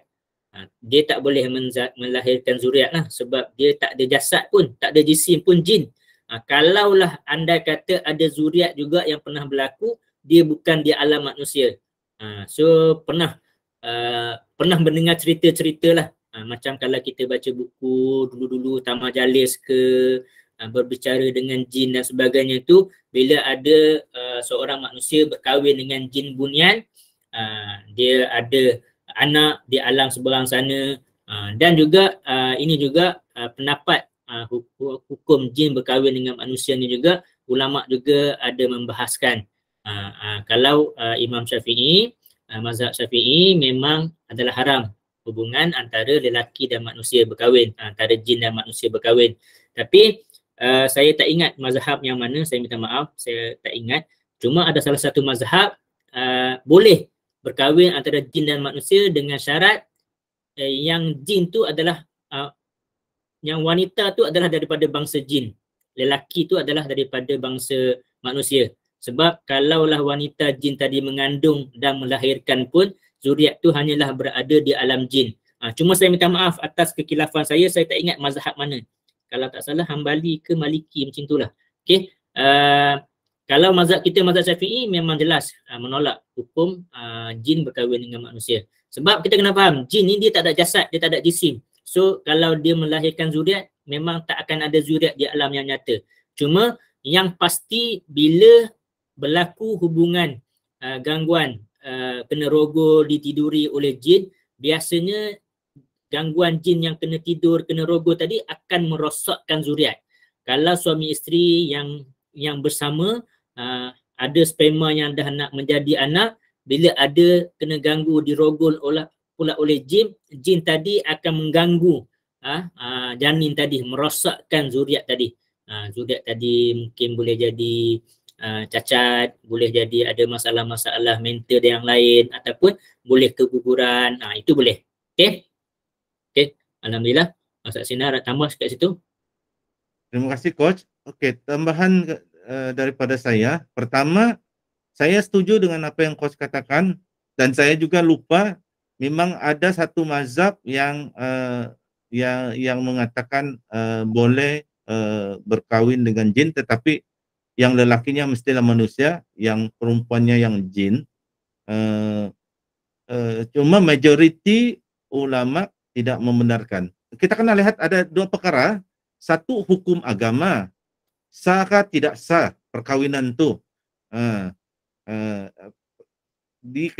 Kalau tidak sah, bermakna kalau kononnya mereka berkawin juga di alam jin ke apa, sebenarnya bila ada mereka bersetubuh, itu pezinaan, sebab perkawinan mereka tidak sah dari sudut hukum agama. Kedua, boleh berlaku ke perkawinan, boleh, tapi hukum agama kata tidak salah. Dia dan perkawinan alam jin ni lain, dia mungkin muncul di dalam alam mimpi. Dia kawin dalam alam mimpi ataupun dia bersetubuh di alam mimpi. Jadi itu poin pertama. Poin kedua tentang yang zuriat, anak. Simple, untuk kita pakai logik akal pun kita boleh gunakan. Selama ini tidak ada perempuan yang bujang, dia kena ganggu jin asyik, dia mimpi bersetubuh atau dia rasa seperti disetubui bukan dalam keadaan mimpi, dia hamil, keluar anak. Kalau hamil tu sebab ada dia bersetubuh dengan manusia lah itu, bukan dengan jin. Jadi yang ini penting kita kena fahami, sebab jangan nanti berlaku hubungan suami isteri. Berlaku penzinaan, kata aku dirogol oleh jin. Mudahlah. itu satu poin. Lahir, ini anak jin ni dia kata. Jadi bukan salah saya. Jadi dan juga kena berhati-hati suami isteri, sebab dikhawatiri nanti isteri sakit, kononnya mimpi disetubui, tiba-tiba mengandung, si suami tidak mengaku itu anak dia kata itu anak jin tu. Itu sebenarnya anak suami, boleh cek DNA, itu adalah anak kepada si suami. Pernah, saya kongsi cerita, saya pernah rawat seorang perempuan, dia kerasukan, jin tu mengatakan dia jin suruhan, ada ketua dia telah kahwin konon dengan si wanita ni dia ada suami, dan konon ada anak dia ingin ambil anak tu di alam dia lah, kononnya mengandung.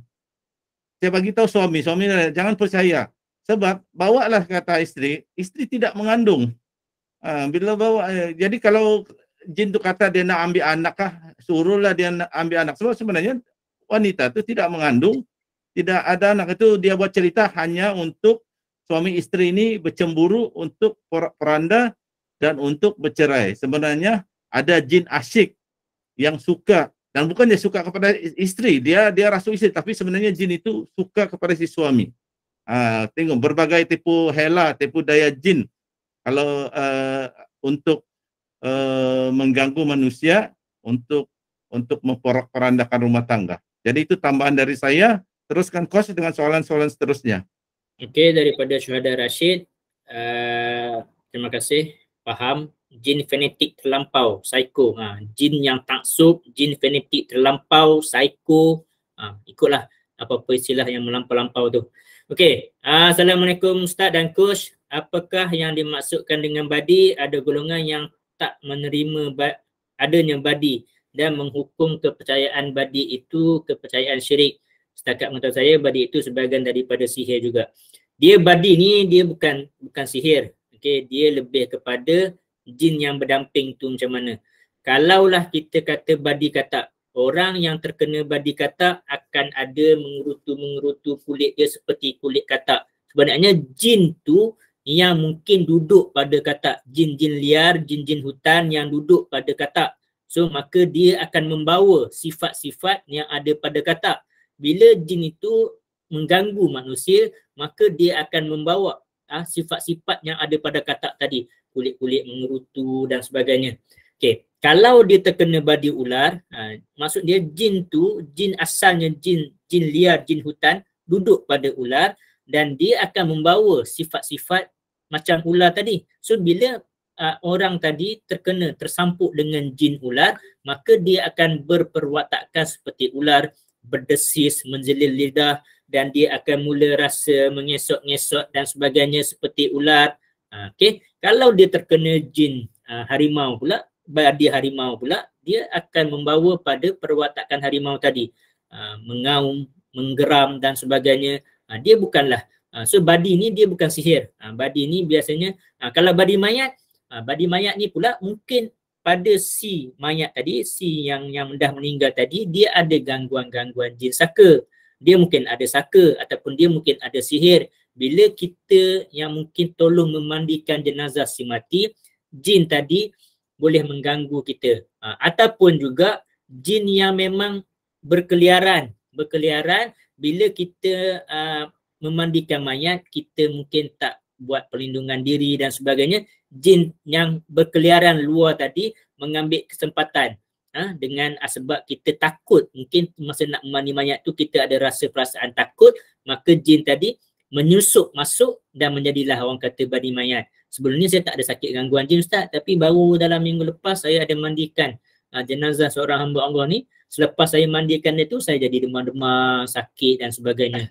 So bagi saya lah, ini pendapat saya badi ni dia bukan sihir, dia bukan sebahagian daripada sihir, dia adalah pembawaan asal jin tu daripada mana. Kalau jin tu daripada katak, dia akan pembawaan katak. Jin tu daripada monyet, dia akan ganggu manusia yang dia tersampuk, orang kata ni, membawa perwatakan monyet. Jin tu jin daripada duduk kat ular, dia akan membawa perwatakan ular. Itulah penjelasan daripada saya, pengalaman saya dan pemahaman saya lah. Mungkin sedikit berbeza dengan orang lain. Ustaz Sinar mungkin nak tambah? Terima kasih Coach. Tambahan daripada saya, pertama, jawapan saya pun sama seperti Coach. Saya setuju dengan jawapan Coach. Tambahannya ialah, satu yang kita kena ingat, istilah badi ini, badi adalah istilah kita di Malaysia. Tapi ada kemungkinan juga yang kita sangka badi adalah sebenarnya ain.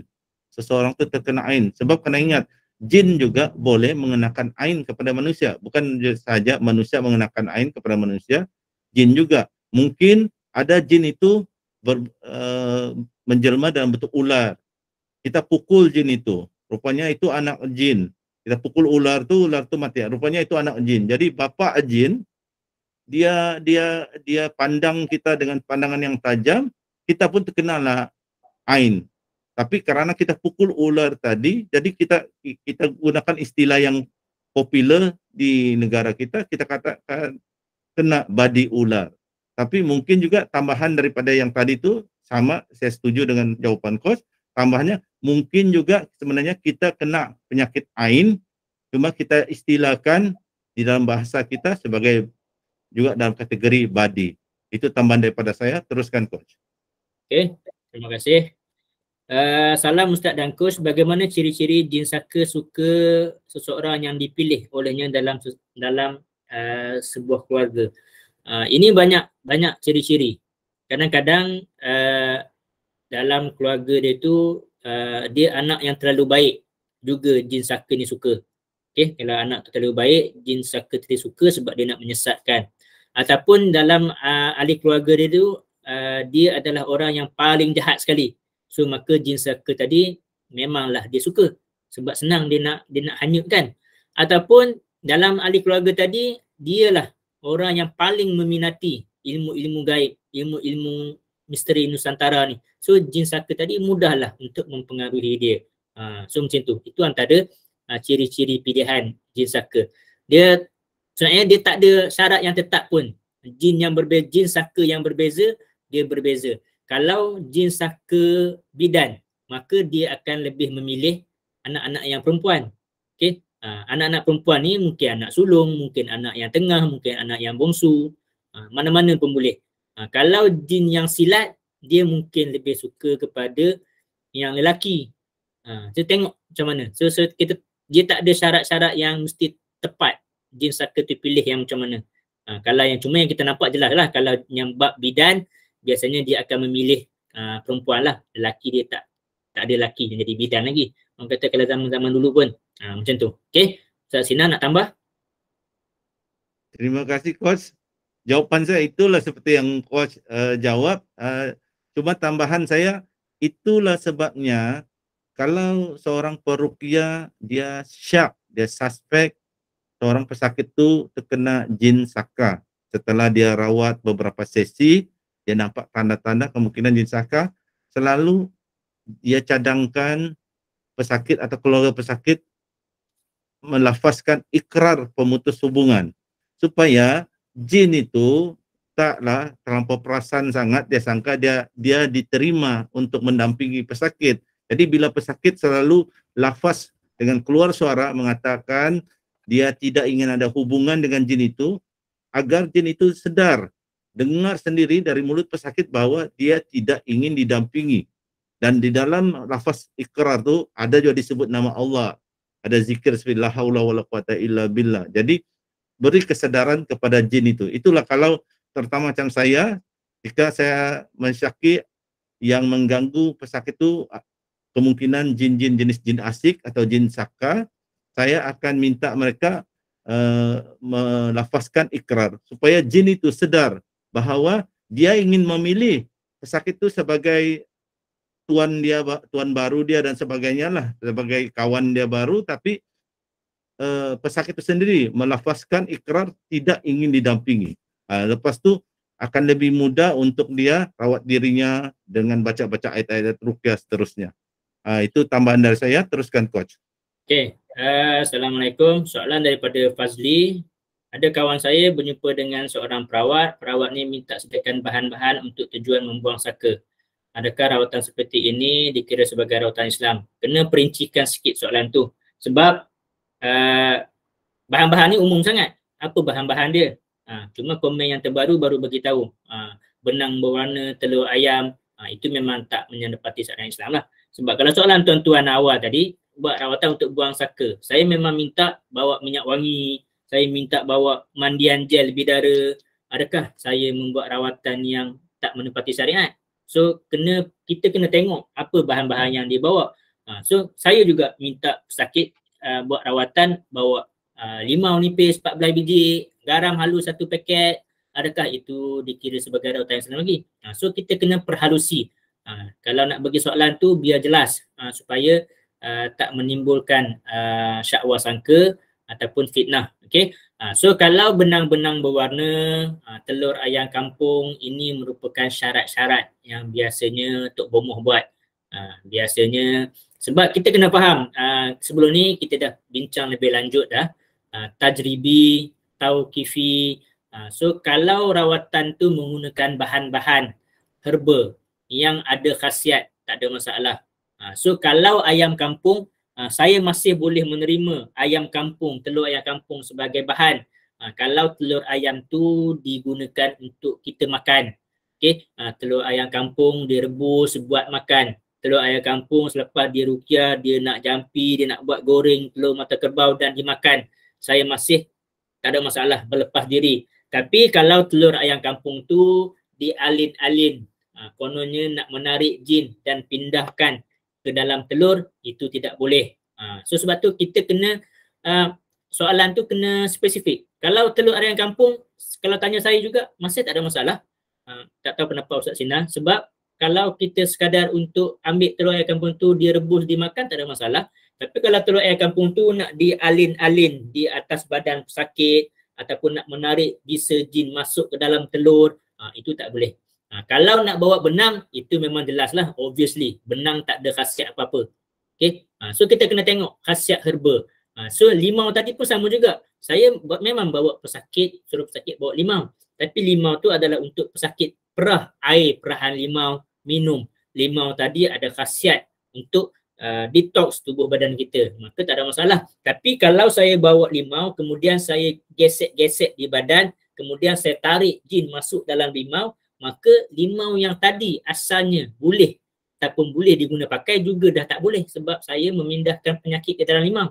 So kita kena perhalusi apa bahan-bahan yang dia gunakan dan apa kaedah dia yang dia gunakan.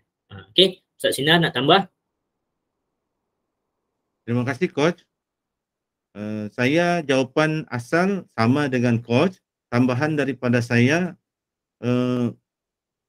yang syarat-syarat yang ganjil ni, yang macam yang telur, ayam hitam, kita kata Coach diparhalusi. Kalau ayam tu dia kata mari kita sembelih, kita buat kari, kita makan ramai-ramai, atau telur kita rebus, kita makan, okey.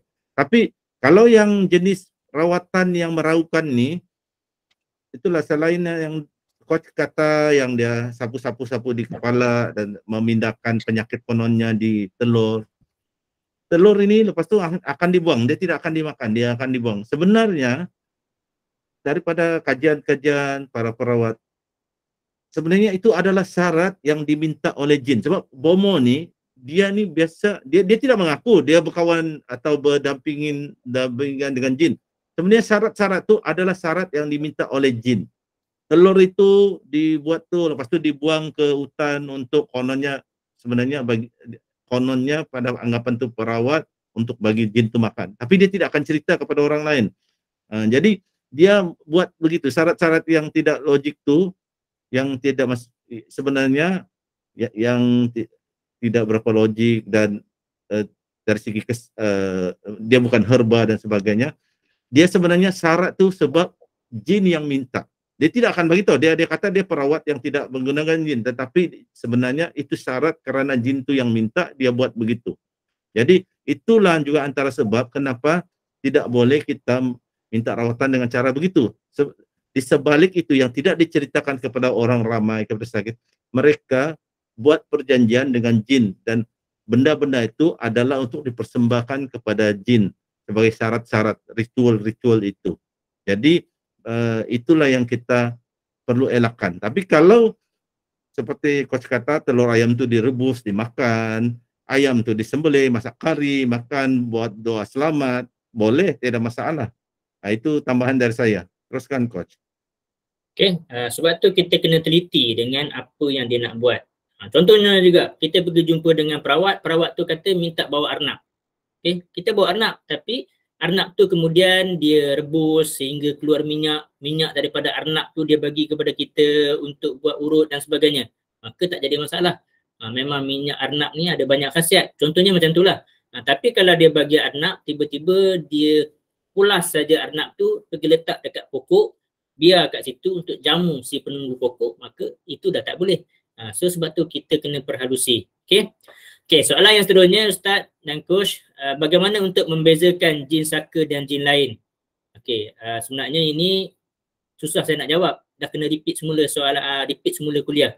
Sebab kita dah menjelaskan ciri-ciri jin saka. Kita juga telah memperjelaskan ciri-ciri jin asyik. Kuliah sebelumnya juga kita dah memperjelaskan juga ciri-ciri jin sihir. Ini kena tengok kuliah-kuliah yang sebelum-sebelum ni. Okey, cuma apakah perbezaan tindak balas antara jin saka jin lain ni? Dia sama saja. Sebab tu dalam salah satu nota pendek saya, kita tak perlu nak takwil ini jin sihir ke, jin saka ke, jin badi ke, sebab kesemuanya saya rawat dengan menggunakan ayat-ayat ruqyah. Okey. Sekejap. Saya bagi nampak sikit. Jin saka ke, jin sihir ke, santau ke, busung ke, kesemuanya saya baca kesemua ayat-ayat ruqyah ni. Ayat dalam buku ni ada 20 ayat ruqyah, ayat pembuka, ayat ruqyah dan ayat penutup. Saya tak pernah membeza-bezakan, okey, dari segi rawatan.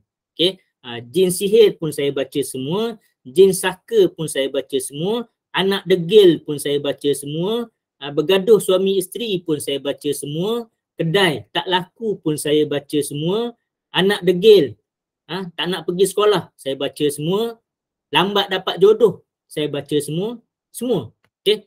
So jangan kita terlalu memeningkan dengan ayat-ayat apa yang perlu dibaca. So saya memang tak nafikan ada sesetengah pusat rawatan dia memang buat pengkhususan. Badi mayat, ini bacaan dia. Sihir, ini bacaan dia. Saka, ini bacaan dia. Okay?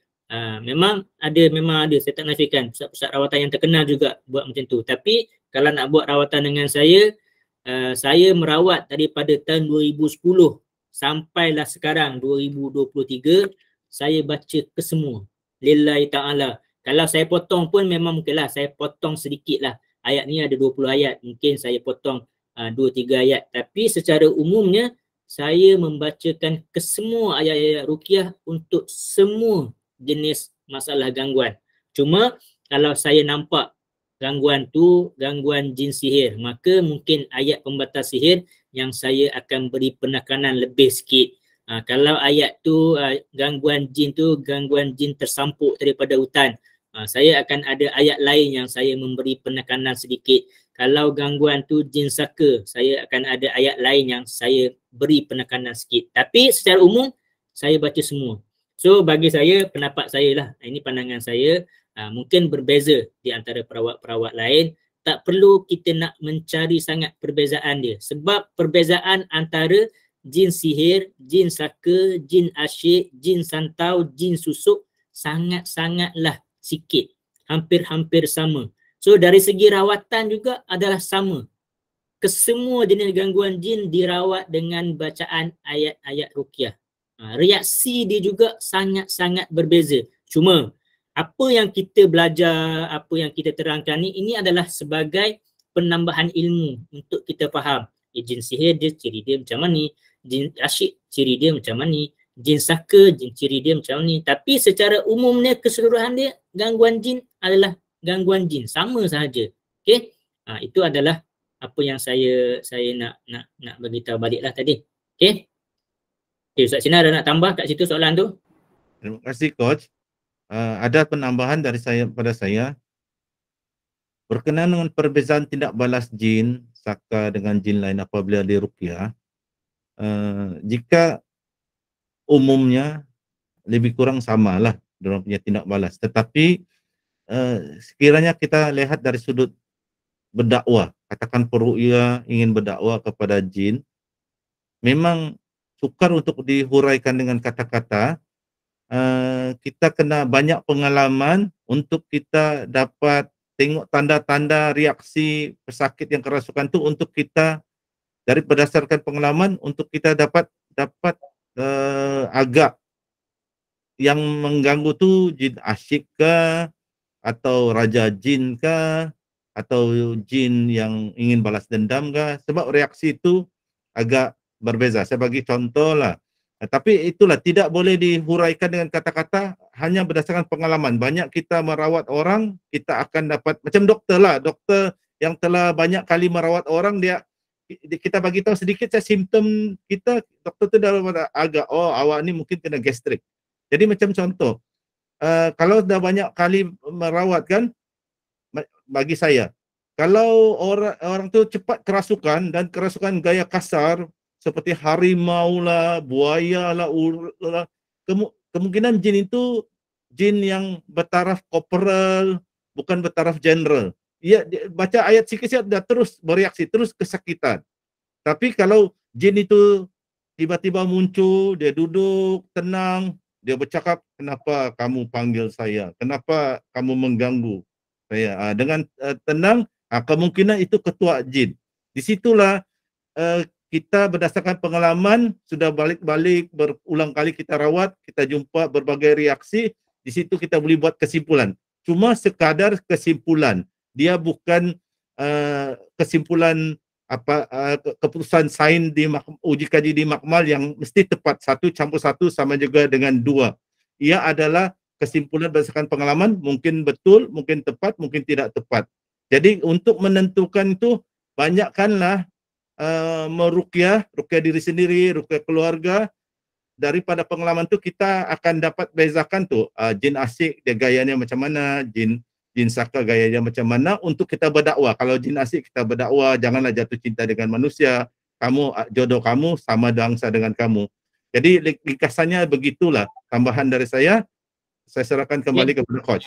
Untuk tambahan sikit lagi juga, kita memang kalau nak membezakan dia tu kena betul-betul atas pengalaman saja. So bagi saya yang mana yang memang dah belajar untuk merawat, dah belajar rawatan Islam, dia kena turun lapangan untuk merawat orang. Di situ je tuan-tuan akan faham. So dia lebih kepada, sebab kalau gangguan jin asyik pun bukan semua gangguan jin asyik berdialog. Ada gangguan jin asyik senyap saja. So ada gangguan jin asyik yang berdialog. Jadi benda tu dia case to case. Dia tak akan sama. Dia tak akan sama. So maksudnya macam mana kita nak handle case dan situasi tu betul-betul lah atas pengalaman masing-masing. So sebab tu saya cakap kalau saya kira-kira on record, okay, kalau saya kira-kira on record, saya dah merawat hampir dekat-dekat 10,000 orang. Okay, dekat-dekat 10,000 orang. So bila saya dah rawat ramai orang, dah bermacam gaya, bermacam ragam. So saya dah boleh, ini memang jin asyik, memang beginilah PN dia. Ini adalah gangguan jin saka, inilah PN dia. Tapi kalau saya nak betul-betul mencorekkan secara formal, ini apa, dia tak boleh. Kita hanya akan buat nota macam tadi, gangguan jin asyik sekian-sekian. Tapi gangguan jin asyik ni juga, dia boleh berpunca, boleh berasal daripada jin sihir. So maksudnya, kita nak tackle dia tu, kita kena tackle secara sihir dulu ke, kita nak tackle dia secara jin asyik ke, tak boleh nak cakap juga. Ada jin asyik tadi, dia berasal daripada jin yang datang daripada hutan. So, cara dia tu berbeza-beza. Kita cuma boleh memberi ilmu, penjelasan, perkongsian dari segi perincian masing-masing. Kami akan memberi perincian. Jin sihir, ini ciri-ciri dia. Jin saka, ini ciri-ciri dia. Jin asyik, ciri-ciri dia macam ni. So, kita yang menerima ilmu ni lah kena pandai untuk menggaul ke semua ilmu-ilmu ni dan diadaptkan untuk semasa kita membuat rawatan. Dia susah kita nak cakap macam mana. Tapi bila kita dah merawat, kita dah jumpa orang, kita akan tahu. Cuma, to be frank, kalau baru 100 orang pesakit yang tuan-tuan jumpa, tuan-tuan tak akan dapat bezakan lagi. Bukan saya nak cakap, kalau baru 100 pesakit yang tuan-tuan baru ruqyah, tuan-tuan tak akan dapat bezakan lagi. Kalau 100 orang pesakit, tuan-tuan hanya baru akan get ready dengan bersedia. Kalau pesakit tu jenis nak tumbuk ke apa ke, okay. Dah 100 orang tu, tuan-tuan dah memang get ready. Kalau dia nak tumbuk, macam ni cara dia nak mengamuk dia. Tapi kalau yang bab-bab yang nak kenal pasti dia sihir ke, saka ke, asyik ke, macam mana nak tackle, saya rasa bila tuan-tuan mencecah ke 1,000 orang pesakit yang tuan-tuan rawat sendiri, tuan-tuan akan dah boleh bezakan. So, macam mana nak membezakan tindak-tindak balas tu, dapatkan 1,000 orang pesakit untuk dirawat. Okay, insyaAllah tuan-tuan akan dapat sendiri. Tuan-tuan akan faham sendiri. Kita tengok masalah pesakit, kita ruqyah, reaksi dia, kita akan boleh faham apa masalah dia. Betul Ustaz Senar? Okay, itu saja daripada saya. InsyaAllah, okay, soalan untuk malam ni selesai. Alhamdulillah malam ni juga perbincangan juga agak menarik dan Alhamdulillah kehadiran peserta juga tadi maksimum sampai 37 orang peserta. Okay, Sebelum saya tutup majlis, saya serahkan kepada Ustaz Sinar sebagai kata-kata penutup. Terima kasih Coach. Dan Alhamdulillah hari ini penyertaan begitu ramai, lebih 30 orang, anggaran tadi 37 pemulaannya. Syukur Alhamdulillah. Dengan kehadiran yang ramai itu memberi kami semangat untuk kami memberi kuliah dan mencari topik-topik, tajuk-tajuk yang lagi menarik untuk disampaikan kepada saudara-saudari, kepada sahabat sekalian. Jadi kekalkan momentum ini, hadirlah, datang ke kuliah online saja, boleh dengar di rumah, boleh dengar di pejabat, boleh hadir sebab secara online. Jadi kekalkan momentum ini, kami ucapkan terima kasih dengan penyertaan yang begitu ramai pada malam ini, dan seperti biasa kami juga memohon ampun dan maaf sekiranya tersilap kata, terkasar bahasa, terutama saya lah, maklumlah saya ini orang Sabah, bahasa saya mungkin berbeza dengan bahasa saudara sahabat kita di Semenanjung. Mungkin ada yang halus bagi saya di Sabah tapi kedengaran kasar di Semenanjung. Jadi saya pun memohon maaf sekiranya ada kesilapan dari segi bahasa tutur kata saya. Dan dengan ini saya ucapkan berbanyak-banyak terima kasih. Hadir lagi lah kuliah pada masa-masa akan datang. Itu saja dari saya serahkan semula kepada moderator kita, Coach Kamarul Azli. Silakan Coach. Okay, Alhamdulillah, terima kasih kepada Ustaz Sinar. InsyaAllah minggu depan kita akan ada lagi sesi kuliah yang seterusnya. Nanti kita akan fikirkan tajuk-tajuk yang mungkin sesuai untuk minggu depan. So insyaAllah saya juga meminta maaf kalau ada salah dan silap.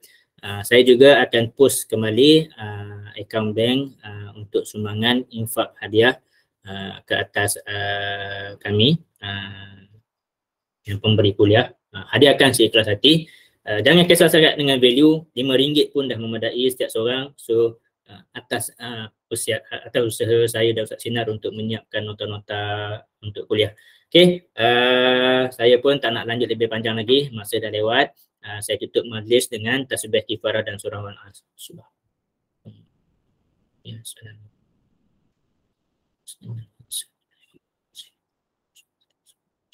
okay. Sehingga kita berjumpa lagi di minggu hadapan, boleh dah untuk live group. Okay. Assalamualaikum warahmatullahi wabarakatuh.